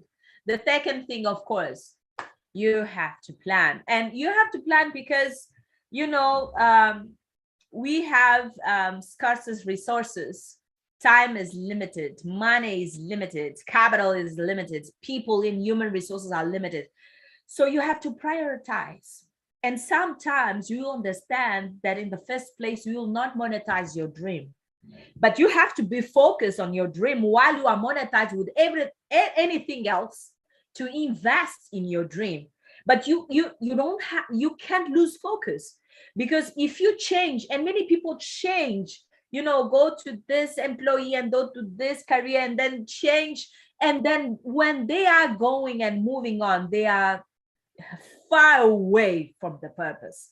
That's why many people lose to succeed, because they start doing many things. They think is that they are appearing, and you don't analyze, is this related to my purpose? Can I handle to put together and to understand that this can be complementary and can support the dream that I have? If you don't do that question while your life is happening, you will miss to move on the work that you have to do, to your purpose. And then I have praxis here. Praxis is an Greek word that means action, but it's more than action. It's a positive action. It's an action with ethic. It's an action with conduct. As I said in the beginning, for me, being a leader and a successful person, you have to deserve, you have to carry on with meritocracy, you have to do good things for other people. If you do bad things to achieve a position, I don't think that you are a leader, and I don't think that you are a successful person. And then you have, persistence is here because you have to be consistent. What is consistent? Consistent means repetition. 1, 2, 3, 100, 1,000, millions times until you master yourself, until you understand yourself, until you do a PhD of yourself, because there is a reason to do the PhD. And if you do a PhD of yourself, you understand yourself and you understand what you have to do. And I love to see the examples of when we burn, because at the beginning we start crawling, and then we start walking, and then we fall down, and then we have to, move on, and we have to stand, and we have to carry on. And we don't, when we see that challenges, we don't say, oh, is my father fault, is my mother fault. We say we have to move on. And this is really important, because many people fail to succeed because they are not consistent. They do 1, 2, 3, 4, and then they say, I did everything, and I don't have the opportunity to achieve anything else. So this is really important. Progress is really important, because even if it is something that is millimeter, if you move on understanding that time is important, repetition is important, failing is important. Failing is important because it's part of the process of progress. We only discover ourselves if we fail. With our fails, we can say, okay, I'm not doing the right thing at the right moment. So let me open my eyes, open and see the world and see all the opportunities that are there. I really believe that opportunities are there. It's only with knowledge that we will have more opportunity, knowledge and experience, that we will have more opportunity to identify the opportunities and take advantage of that opportunities. I know that many people will not see this word perfection, but the perfection came from a Greek and Latin word that means execute, implement, finish what you decided to do. Finish. Because many people in that process fail to finish. They start, they are motivated in the beginning, something happens, and they quit. So you have to be consistent, but you have to finish the process. After you finish the process, you can conclude if you have to do anything else. And maybe ask yourself, I'm really being consistent? I have to do anything else on my plan? There is any action that I'm not doing? Is this my purpose or not? So everything is really important to you, to face everything and start saying to you that, okay, maybe I didn't succeed because I'm on the first principle, the second, third one, or the fourth one, and so on. But one of the things that I want to say, maybe finalizing, because I know that is really time is critical, is detox your mind. And I will not have time to be more profound about that, but many people waste the energy to focus on the purpose, on the things that they don't want and the things that they don't control. So you have to start focus on the things that you want. Polemics, gossips, jealousy, complaining are things that capture your energy. And our daily energy is like a computer and a cell phone. We have like this 100%. So if you waste your time 80% doing the things that are not related with your purpose, you will have only 20% to focus on your purpose. So you have to start thinking today, what are you doing today? What are the basis of your thoughts? You have many negative thoughts during the day, because everything that you think will influence your actions and will influence your results. So my question today for everybody is, on your daily basis, do you have negative thoughts that are based on your personality? Because if you have to change. And if you have to reprogram yourself and reset, and understanding that you have to train your auto motivation on a daily basis. That's what I do every day, because I face odds every day, no's every day, people that are saying that I will not achieve every day. So if you want to stand and if you want to carry on fighting, you have to train how to bring your energy every day like a cell phone. You have to recharge, right? You have to recharge your energy every day. That's the only way that you have to carry on with energy, to move on and succeed. There is no other way to do it. And one of the things that I love the most to say is you have this success energy battery that you have to learn what you have to do, the level that you are today. And it's not a problem if you have to cry, if you have to scream. This is part of the process. And many people say, but oh, Tanya, you don't cry. I say, yes, I cry, but I know that the other day is another day and the sun will come again. So one of the things that I don't do when I cry is to stay there. I cry, but I move on. And I understand my problems and challenges are full to understand that I'm here to grow, that I'm here to become something that could be an inspiration for other people to become a leader as well. So my mission is to carry on in that process, to bring more leaders, because only as a collective we can change the world. I know that we need people, but we need people together with the same vision, with the same mission, to understand that we have to do more than exist. We have to impact, we have to transform, we have to create, we have to progress. And this is what I do to manage my energy. And I truly believe that is the only way to motivate people, to bring institutions, to bring nations as developing countries. So this is my part. Success energy for everybody. Activate your energy and discover all your success inside you. Of course, I am in my Instagram, Tanya Tome Official. I know that time is critical, but I want to say again, thank you for this opportunity, and thank you to bring this amazing leaders to discuss things that matters. Thank you so much, Tanya Tome, for that high energy session on success energy. From the time I heard and read about this, I wanted to hear from you directly what exactly is the concept. And really loved it. Understanding your real stakeholders, understanding your real goals in life, finding time to spend with ourselves, celebrating the micro wins, detoxing our minds, recharging our batteries, and managing our time. It's when we lose our purpose, is when mental health issues come in. As you said, till the time we are alive, challenges, problems, and obstacles will be there. We create our lives with our energy. I'm sure our listeners will start thinking seriously about all this, whatever they do after the session. Thank you so much.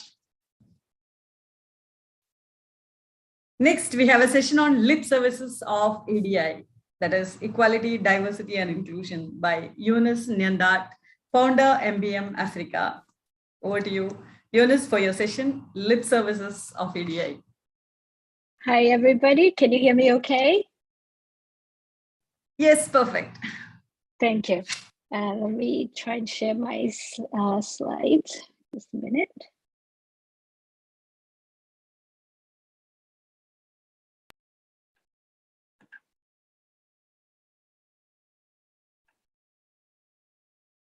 Can you see my slides? Is this a Hello 21st Century? Yes. Yes, perfect. Right, thank you. So thank you so much for having me. But I think I can see myself there, and also it's not on full screen. Oh, just a minute.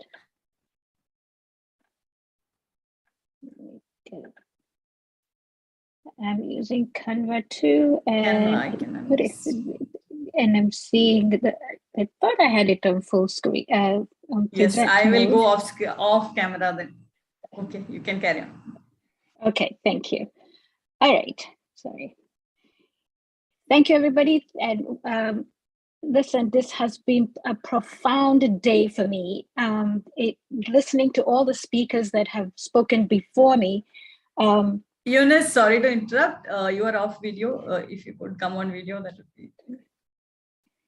Okay, just a moment. Technical difficulties all the time, huh? No problem. All right, can you see me now? I can see you, but not the presentation. So what is going on? All right. See presentation. Can you see the presentation? Yes. I can see the presentation, but you no, it's gone now. Huh. No, I can see you, no, but not the presentation. Not the presentation. Stop share. Let me try again. I beg your patience, everybody. Let me give it another try.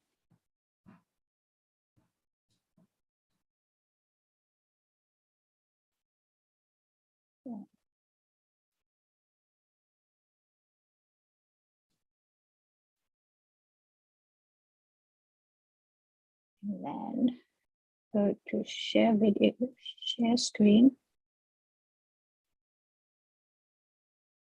start broadcast.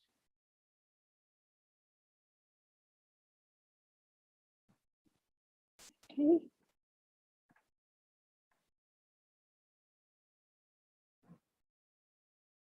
I don't know what's happening. It's disappearing on me as well.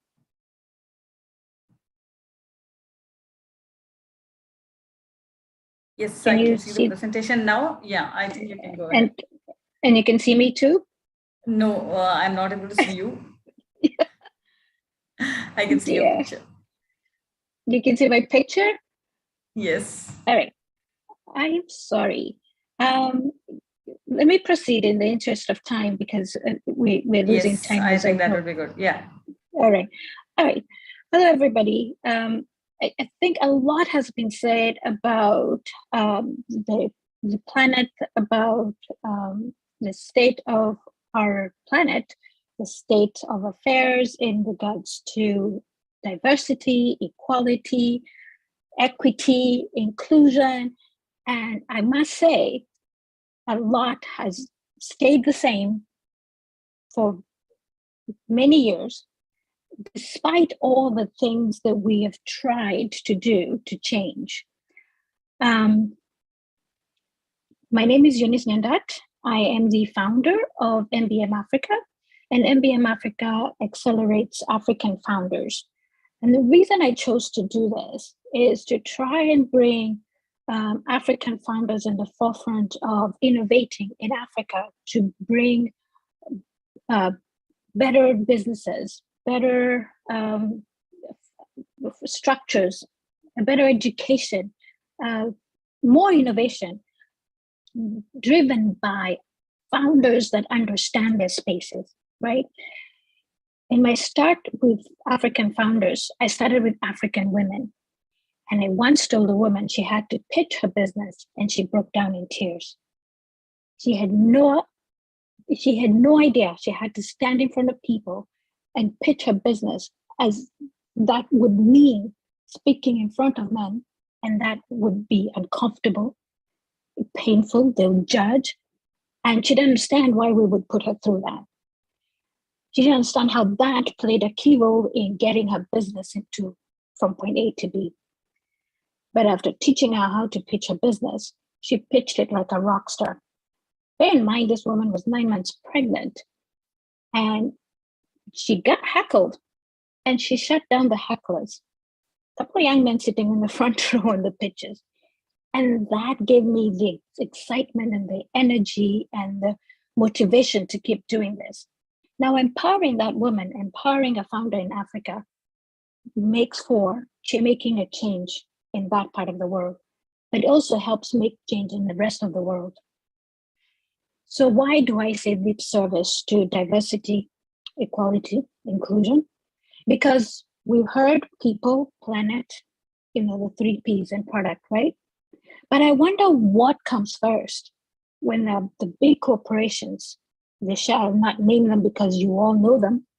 What do they put first? Do they put the people first or do they put the profits first? I wonder what motivates them. And I want to tell everybody to think about the people that have to live in this planet, that have to consume those products.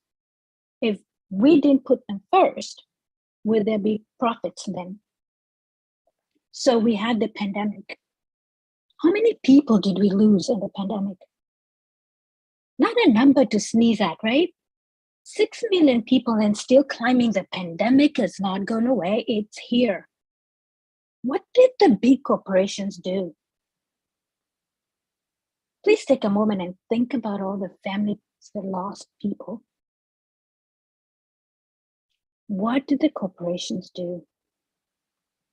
The places were still fighting for the vaccine and others on the 4th booster.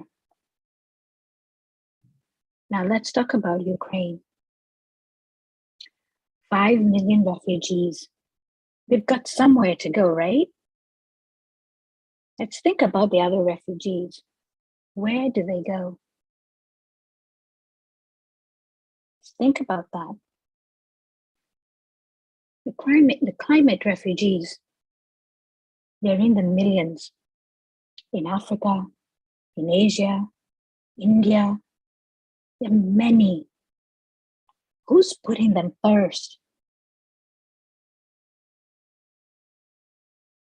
Suicide is the leading cause of death now. It's getting to be the leading cause of death in young people. What's happening?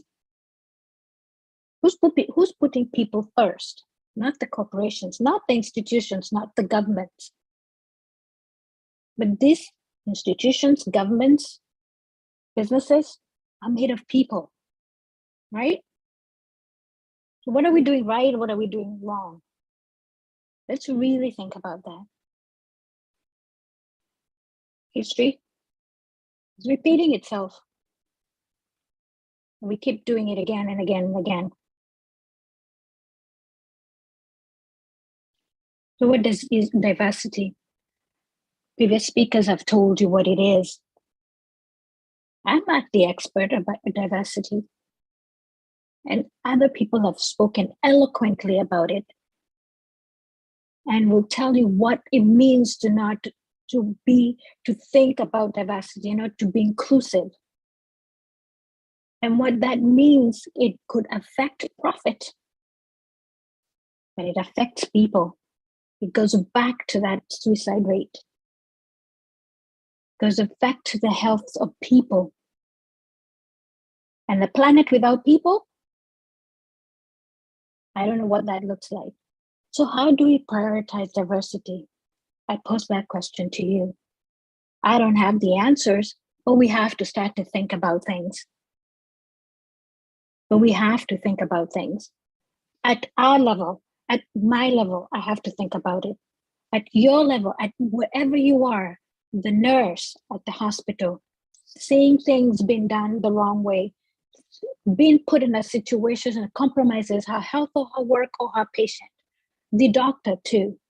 The employee at Google is seeing somebody being marginalized, or an employee at the government seeing something being done or policy being pushed that is not right.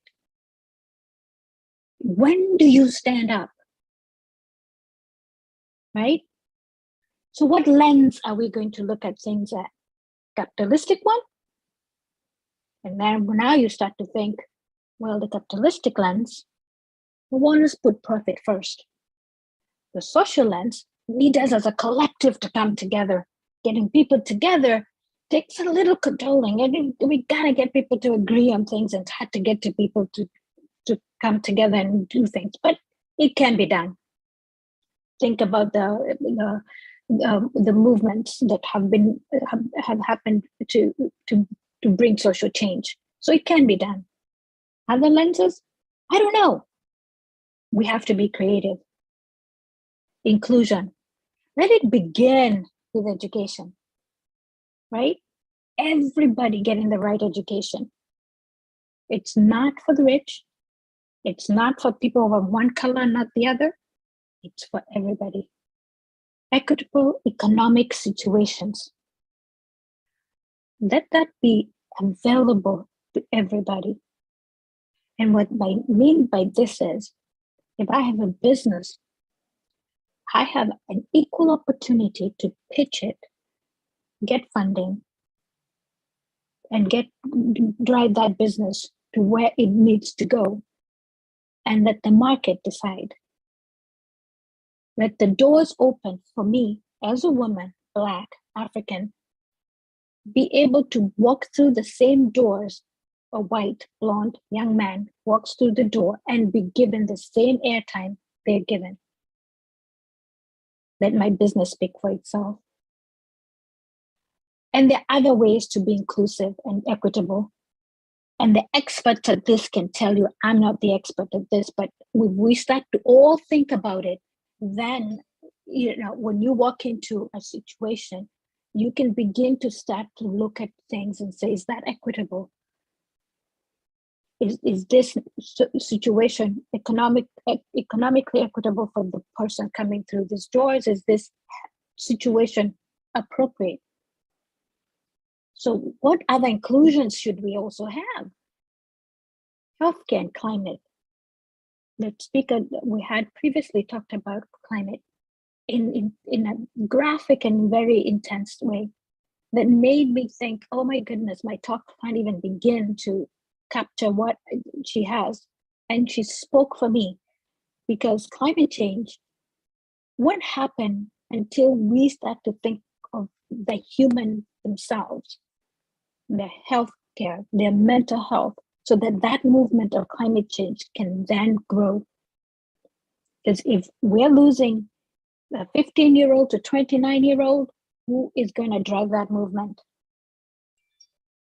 If the healthcare system can't support that, our people, who's going to drive the climate change movement? Who's going to fight that fight? So how do we tackle these problems? I don't have the answers. I'm going to say, I'll fight in the corner I understand. Economic empowerment. What corner are you going to fight it on? Remember the Human Rights Code? These are all the avenues you can choose to fight on. Know your climate goals. Pick one and fight. Equality. Pick one and fight. The big picture, it's our planet. Healthy people can fight for our planet. The earth needs you, really needs you. You're a global citizen. The earth doesn't know color, race, ethnicity, geography, boundaries. It doesn't. We're people here to serve this earth, and we need to treat it right, but we also need to treat ourselves right. When we stand up for each other, we stand up for this planet. The systems we have built, we're built to discriminate, and we can dismantle and build them better. Starts with us. Challenge to you is, will you be the change the world wants to see? Thank you.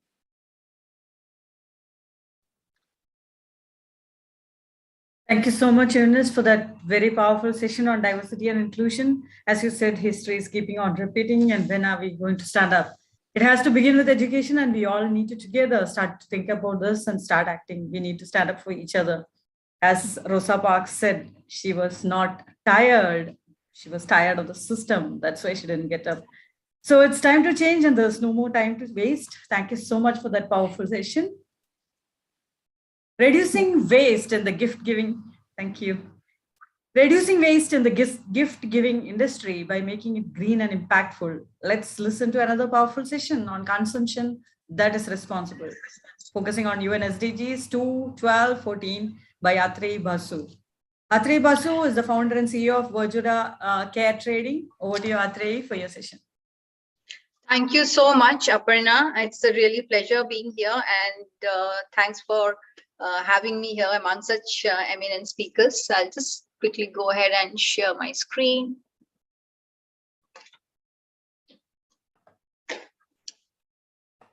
Is it visible, Aparna? Yes, it is visible. You I'll can just put it on slideshow. slideshow mode.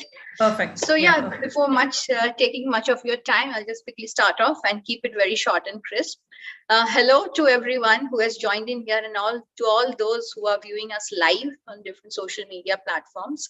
Good evening, good morning, based on whichever location you have tuned in from. So I am Atreyi. I'm the founder and CEO of my company, Verdura Care. And today I will be speaking on a very simple, yet very important topic that's almost part of our daily life, and that is reducing waste in the corporate gifting industry by making it green and impactful and moving to a more responsible production and consumption method. So before I go deeper into the topic, let me first tell you what we at Verdura Care do. Verdura, our brand name, literally means greenery. So through this name, our brand evokes our core values of promoting eco-friendliness, sustainability, and renewability. And how exactly do we do it?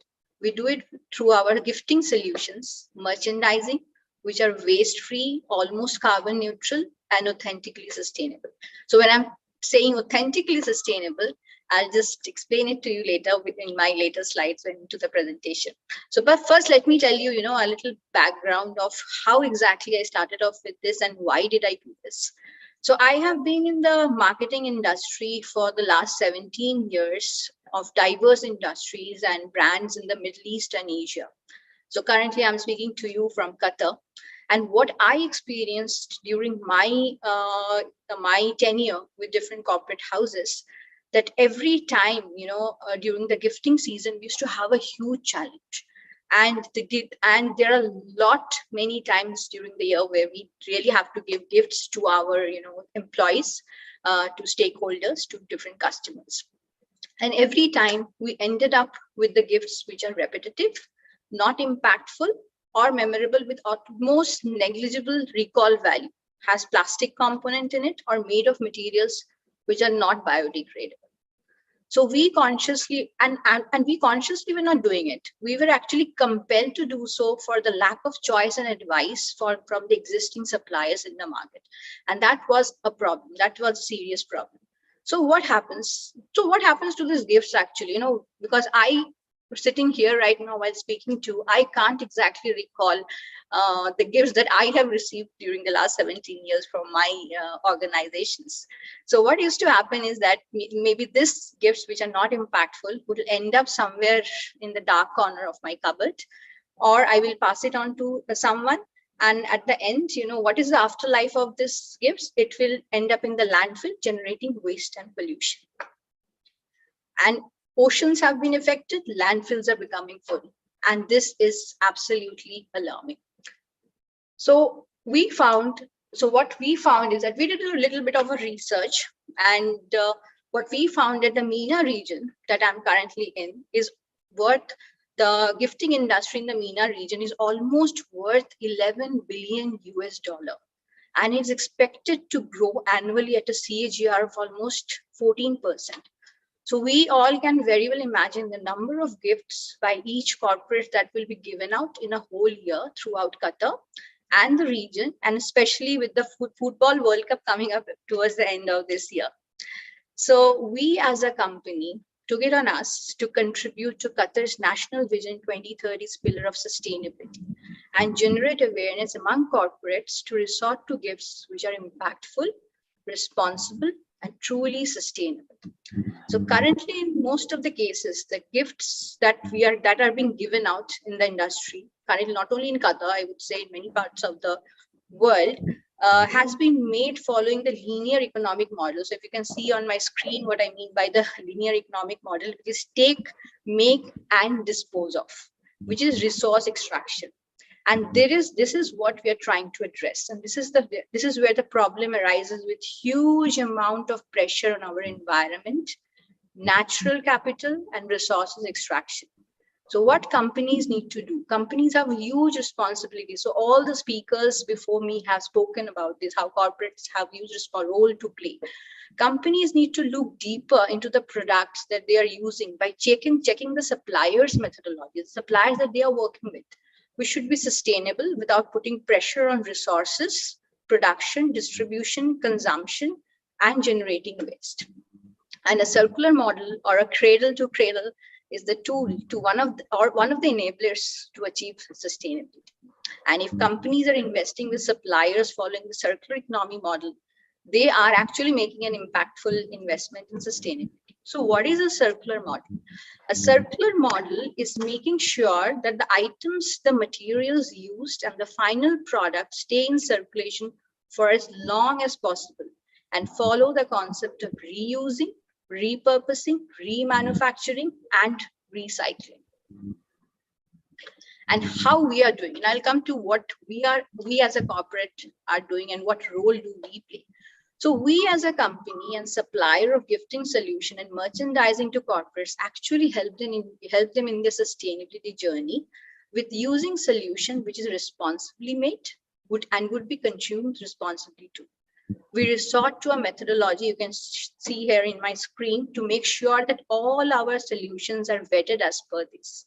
We use the triple bottom line approach, or the 3Ps framework, to measure the sustainability goals. I will not go deeper into what this 3Ps framework is all about, but because all the speakers before me have spoken about it a lot. So our goal as an organization is to eliminate unnecessary plastics, and if at all used, are recyclable, composable. How we do it exactly is we evaluate the raw materials used for our physical gifts to make sure that there is no plastic component, or if there is at all, then we are using recycled rPET plastic bottles kind of things. So we check our materials on 3 aspects. First is functionality, like transparency, whether it's transparency, whether it's food grade, it's durability. We check second on the sustainability aspect, like what is the end life of the material? Will it biodegrade? How long will it stay in the environment? Is it recyclable? And also we are checking on the economic feasibility, like the cost of production, shipping cost, its carbon footprint. So, and beside all these things, we are also looking into the packaging, which is very, very important, which as a supplier, we must look into it, and all the corporates, who are procuring gifting solutions from different suppliers must also look into the packaging, because if it's plastic packaging, if packagings are not biodegradable, it will ultimately end up in the landfill. So yeah, we are looking into the packaging of the product to make sure that we do not use any plastic components and use alternative solutions while recycle, like recycled paper or recycled paper boxes, jute, bamboo, seaweed, etc. These kind of materials. We also look into the working condition of the factories. Speakers before me have also spoken about inclusion, diversity, and working conditions. So we look into that as well with the factories that we work in to make sure that they are following the standard health and safety standards. They have the required certifications for the people. And beside that, internally, me also being certified in sustainability, we internally do a little bit of we do our product analysis to determine the ESG impact of our solutions. And we very transparently go ahead and share this with our corporate clients. So now what's happening? All my corporate clients are actually getting all this transparent data. How the product has been made, how the product has been sourced, what is the afterlife of the product, what are the goals of, the SDG goals these solutions are solving, and what is the ESG impact. So these data that they are getting from us, now they can, very well go and incorporate in their sustainability report, in their annual report, actually overall, if you see, they are actually connecting to SDG goal 12 of responsible consumption and production, and overall taking an action on climate change. So why companies need to wake up now? Again, a lot has been spoken about it before me, so I'll keep it very short and crisp. Corporates have the power. The corporates have huge power to bring in the change in the society, the change that we all are looking for, and impact lives of millions and millions of consumers. So these are some of the alarming facts, which I was going through, and it actually goes up my mind. So I thought of sharing with all of you that companies should be looking at and mindfully resort to gift giving or use of merchandising and stationery. Why? Because by 2050, there could be more plastics in the ocean than the fish. It's absolutely alarming. By 2050, greenhouse gas emissions from plastic production could be 2.8 billion tons. The pandemic itself generated over 8 million tons of plastic waste around the world, and over 25,000 tons of that waste entered the ocean. So it's high time that we all, wake up, and corporates, especially corporates who have a huge role to play, wake up. Our trash, the trash that we are building up, our trash piles up also affects animal behaviors. I will share couple of examples here quickly. In 2016, in Argentina, it was seen that waste produced from increased fishery activity had instigated a 37% growth in gull populations, which has resulted in an escalating rate of gull attacks on whales. So in 30 years, evidence of gull attacks on whales shot up from 2% in the 1970s to 99% in the 2000s. Another example I will cite here, due to the COVID-19 pandemic, with restaurants shut down and their food supplies cut off, rats in New York City began to starve. As per the reports that were floating around, that once outdoor dining started up, customers experienced a new level of interaction with hungry rats looking for food. So this is what exactly our waste is having a havoc on the even on the animals, on the living creatures out here. So why corporate sustainability is so crucial, and why corporates must incorporate this at every level? Sustainability plays a huge role and have a great impact on how the market, financial market, consumers, employees, and investors actually view a company. It has been observed that companies focusing on ESG issues, I will not go deeper into ESG, as I said, I will not take much of your time on that, have achieved reduced cost, improved workers' productivity, mitigated risk potential, and created revenue generating opportunities. And this is exactly what companies should be looking at in the long term. An example of how ESG issues can actually impact a company's financial returns and investment is the degradation of natural capital on the ecosystem, which could limit the availability of raw materials, and it will lead to slower and slower business growth. So for companies to be sustainable in their supply chain should have the features of a circular model, which is cradle to cradle model, which we spoke about.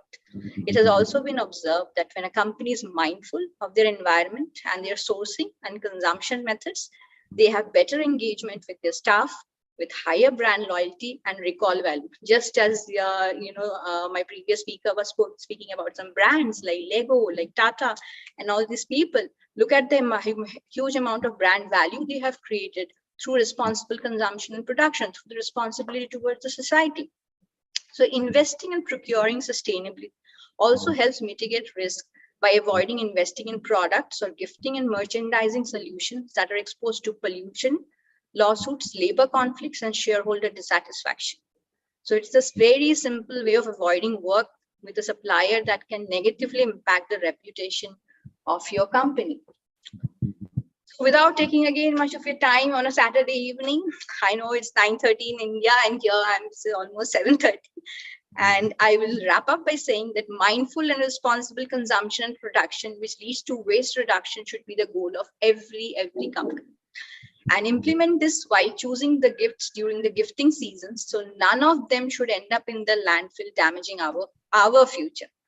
Together, we should be moving beyond local and regional problems and look at this at a global problem and start addressing at the local level to contribute to the bigger picture that we have. So here are some reports. adopting a sustainable model, if we can see these numbers, adopting a sustainable model can actually reduce by 2040 the volume of plastics going to the ocean by 80%, generate global savings of USD 200 billion per year, reduce greenhouse gas emissions by 25%, and create 700,000 net additional jobs globally. And that's huge. So here, this is my favorite quote, which I like to, share with everyone. And I will end the session with this quote, which is very close to my heart, that we do not inherit the earth from our ancestors. We are actually borrowing it from our children. So thank you everyone for listening to me, and I hope the session has been insightful and useful. Here is my contacts. To reach out to me, you can reach out to me for further discussion on the subject, and of course, like the kind of gifting solutions we have. Our solutions are physical products. We have experiential and digital gifting options as well. Thank you, Aparna and Santosh and the entire team for this amazing event, and it was an absolute pleasure, I would say, to listening to all these amazing speakers for the last 3 days. Thank you, and over to you, Aparna. Thank you so much, Atreyi, for that excellent session. And I don't know, I don't have words to say. Thank you so much for that appreciation. I think you are doing an amazing job at Verdura, and I hope our listeners get really inspired from the session and actually look into their consumption and production and bring in the change, being more responsible. Thank you so much for that inspiring session. Diversity, the Value of Understanding Culture by Debbie Lowe Dean. Debbie is the director of Gold Coast Innovation Hub. Over to you, Debbie, for your session on diversity, the value of understanding culture.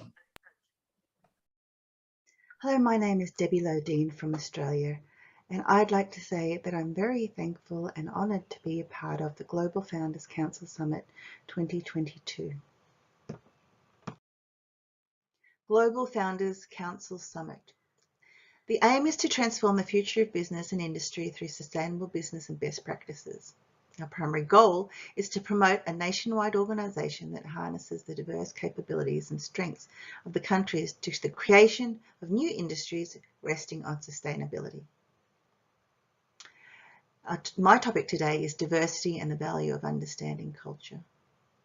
Before I start, I wanted to thank GCPIT for nominating me originally for the Global Women's Leadership Award, of which 150 people were awarded this award, but over 400 people were nominated.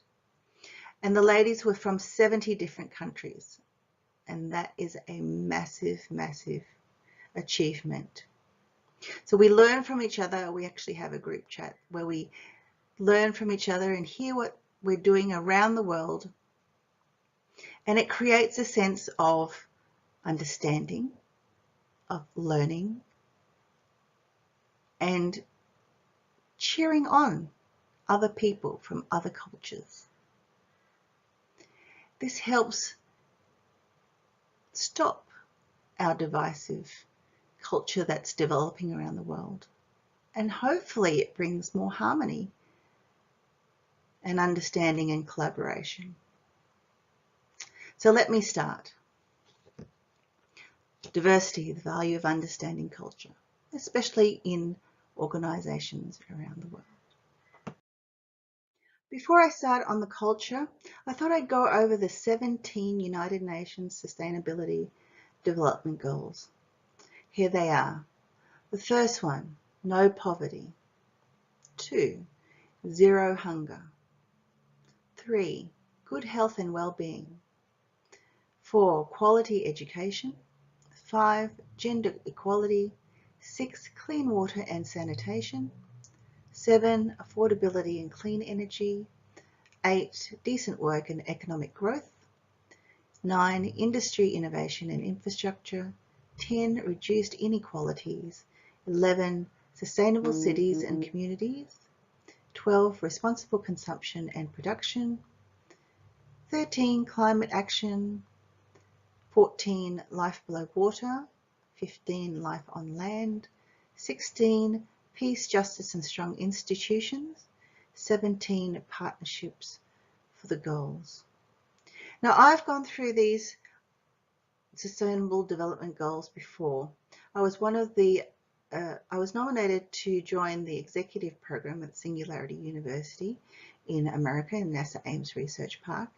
And the goals for that was to develop or use technology and the latest scientific information to solve problems that were related to these 17 SDGs. And how can we do that? How can we end poverty? Well, it's up to us to end poverty. We can create more systems where we grow food hydroponically. We use different genetic engineering to make food more sustainable and less resistant to bugs and climate. So for each one, if we wanted to make new startup industries, we can look at each of these SDGs and go, well, okay, these are our problems. How can we solve them? And that's one of them that we're going to talk about now is diversity. And I've chosen 6 of these SDGs to talk about as I talk about culture and diversity in our businesses. What is the value of understanding culture? Well, developing your understanding of other cultures or cultural awareness lets you have more meaningful interactions with those around you. You're building your respect and empathy for other people and celebrating your differences as well as your similarities. In business, having a diverse culture drives innovation and expands an organization's customer base. It also helps to address some of the United Nations Sustainable Development Goals. So here I've chosen 6 SDGs that we can help solve by using culture in our organizations and diversity. So decent work and economic growth. If we build organizations that have fair work practices and we employ people from all different backgrounds, we are actually learning from those people, whether they have a disability, whether they have different sexual choices, whether they have different cultures, whether they have different religions, whatever. If we all work together, we can actually learn from each other to develop a really good team environment and learn from each other so that we can grow our organization and actually develop new markets, new products, and new industries. Peace, justice, and strong institutions. Collaboration and diversity and culture is about bringing peace in our organizations, bringing peace in our countries, by being inclusive, you are bringing peace to your community and you're making your industry much stronger.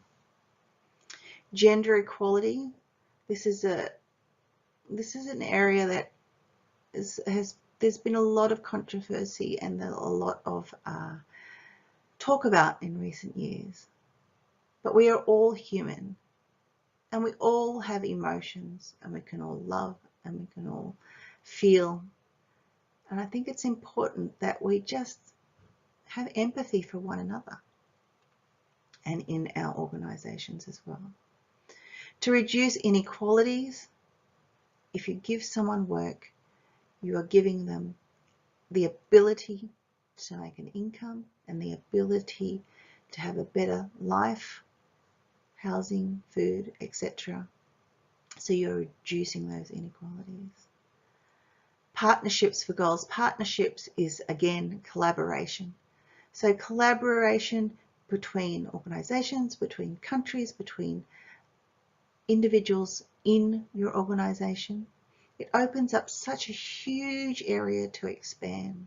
If you create MOUs or partnerships with other organizations, with other people from different backgrounds, you are just expanding your organization for it to grow. And more opportunities, obviously, not only to grow, but to make money. industry, innovation, and infrastructure. Now, innovation is one of my favorite passions. It's the opportunity to use something. You can use technology, simple, past, present, future technology, to solve problems. And in this case, we can solve problems that are outlined in our 17 SDGs, Sustainable Development Goals. And it creates new industry and it affects infrastructure. Diverse organizations sparking innovation. And as I said, innovation is one of my passions. Organizations with diverse leadership are up to 70% likelier to capture new markets, detailed in Harvard Business Review. One of the top benefits of diversity in the workplace is fresh thinking, strategies, techniques, and perspectives that diversity brings to help attract new customers, which means more profits. And leadership expanding on organizational customer base. Companies with a high diversity have 19% higher innovation revenues, according to Harvard Business Review. And diverse cultural perspectives can inspire creativity and drive innovation. Diversity helps to drive forward thinking and out-of-the-box ideas for developing new strategies for new products, campaigns, and techniques.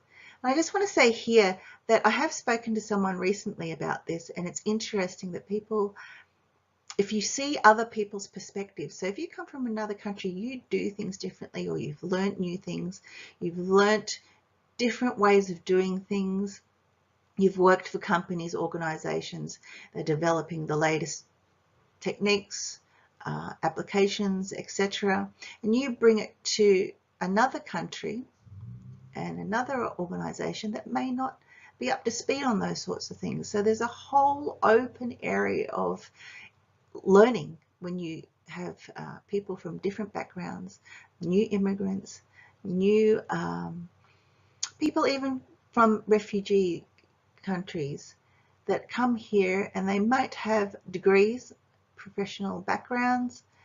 You don't know until you find out. So I just wanted to add that, because people that I've spoken to just sort of don't see that perspective sometimes. Diverse teams get better answers. Diverse leadership drives team success and improves team performance by 17%, according to Deloitte. It is a powerful team advantage in a competitive marketplace. The benefits of a diverse team is that you are tapping into employees that may have a huge amount of knowledge but may be overlooked by other organizations. Diversity encourages collaboration and learning about each other. Diversity improves team performance. Interacting with diverse groups produces answers that are 58% more accurate, according to the New York Times. This helps with problem solving, as with different perspectives and different backgrounds, the more opportunity to have more solutions brought forward for problems that arise. With a diverse team, the individuals are seeking to learn themselves, and if given the opportunity to add their perspective, it lifts their self-esteem so that they want to contribute more. Local market knowledge and insight. Drawing from diverse talents allows an organisation to attract and retain the best talent. This also helps to cut down on turnover, which is an expensive exercise for organisations trying to hire new people all the time. If an organisation is inclusive, it gives the individual a sense of belonging and wanting to stay and be part of a team. They are also happier if they are given the chance to contribute. If the organisation is known for a great culture, then it will attract and retain the best talent. Diversity and inclusion cuts down on turnover.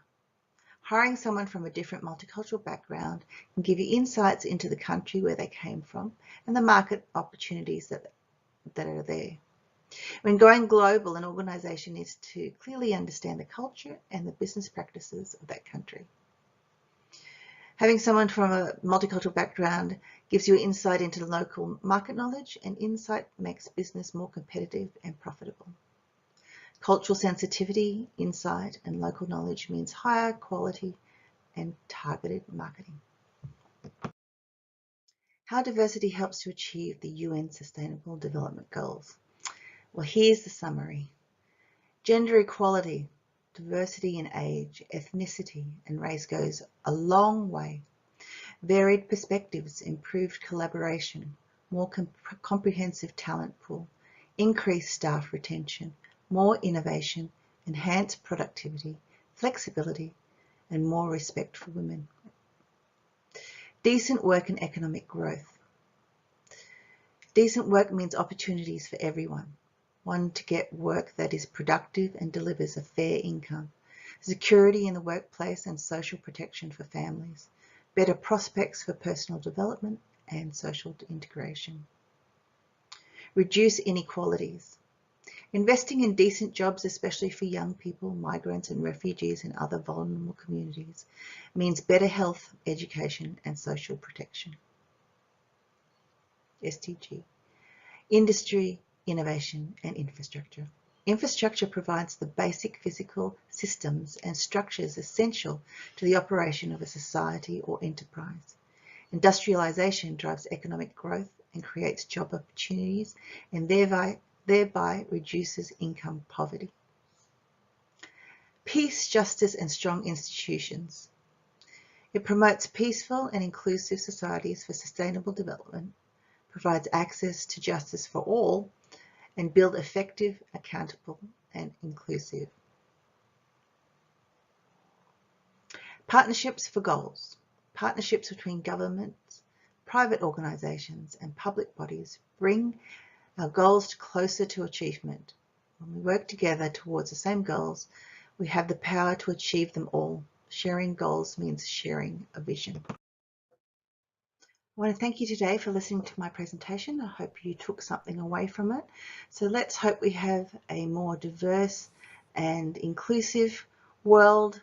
Let's look at our SDGs and possibly, if you come up with solutions to problems that are outlined in those 17 SDGs, let's make our world a better place, more diverse, sharing of culture, sharing of learning, and being more collaborative and peaceful and happy. Thank you. Thank you so much, Debbie, for the excellent session and for ending the summit on such a powerful note. With that, we have come to the end of today's session and the 3-day summit. Wow, what an amazing 3 days we had at the Global Founders Council Summit 2022. Amazing speakers, amazing topics, amazing learning. I have learned a lot. And I have decided to play my role by focusing on sustainable living. What about you? Let us take the pledge to care about our people, our planet, because we don't have a planet B.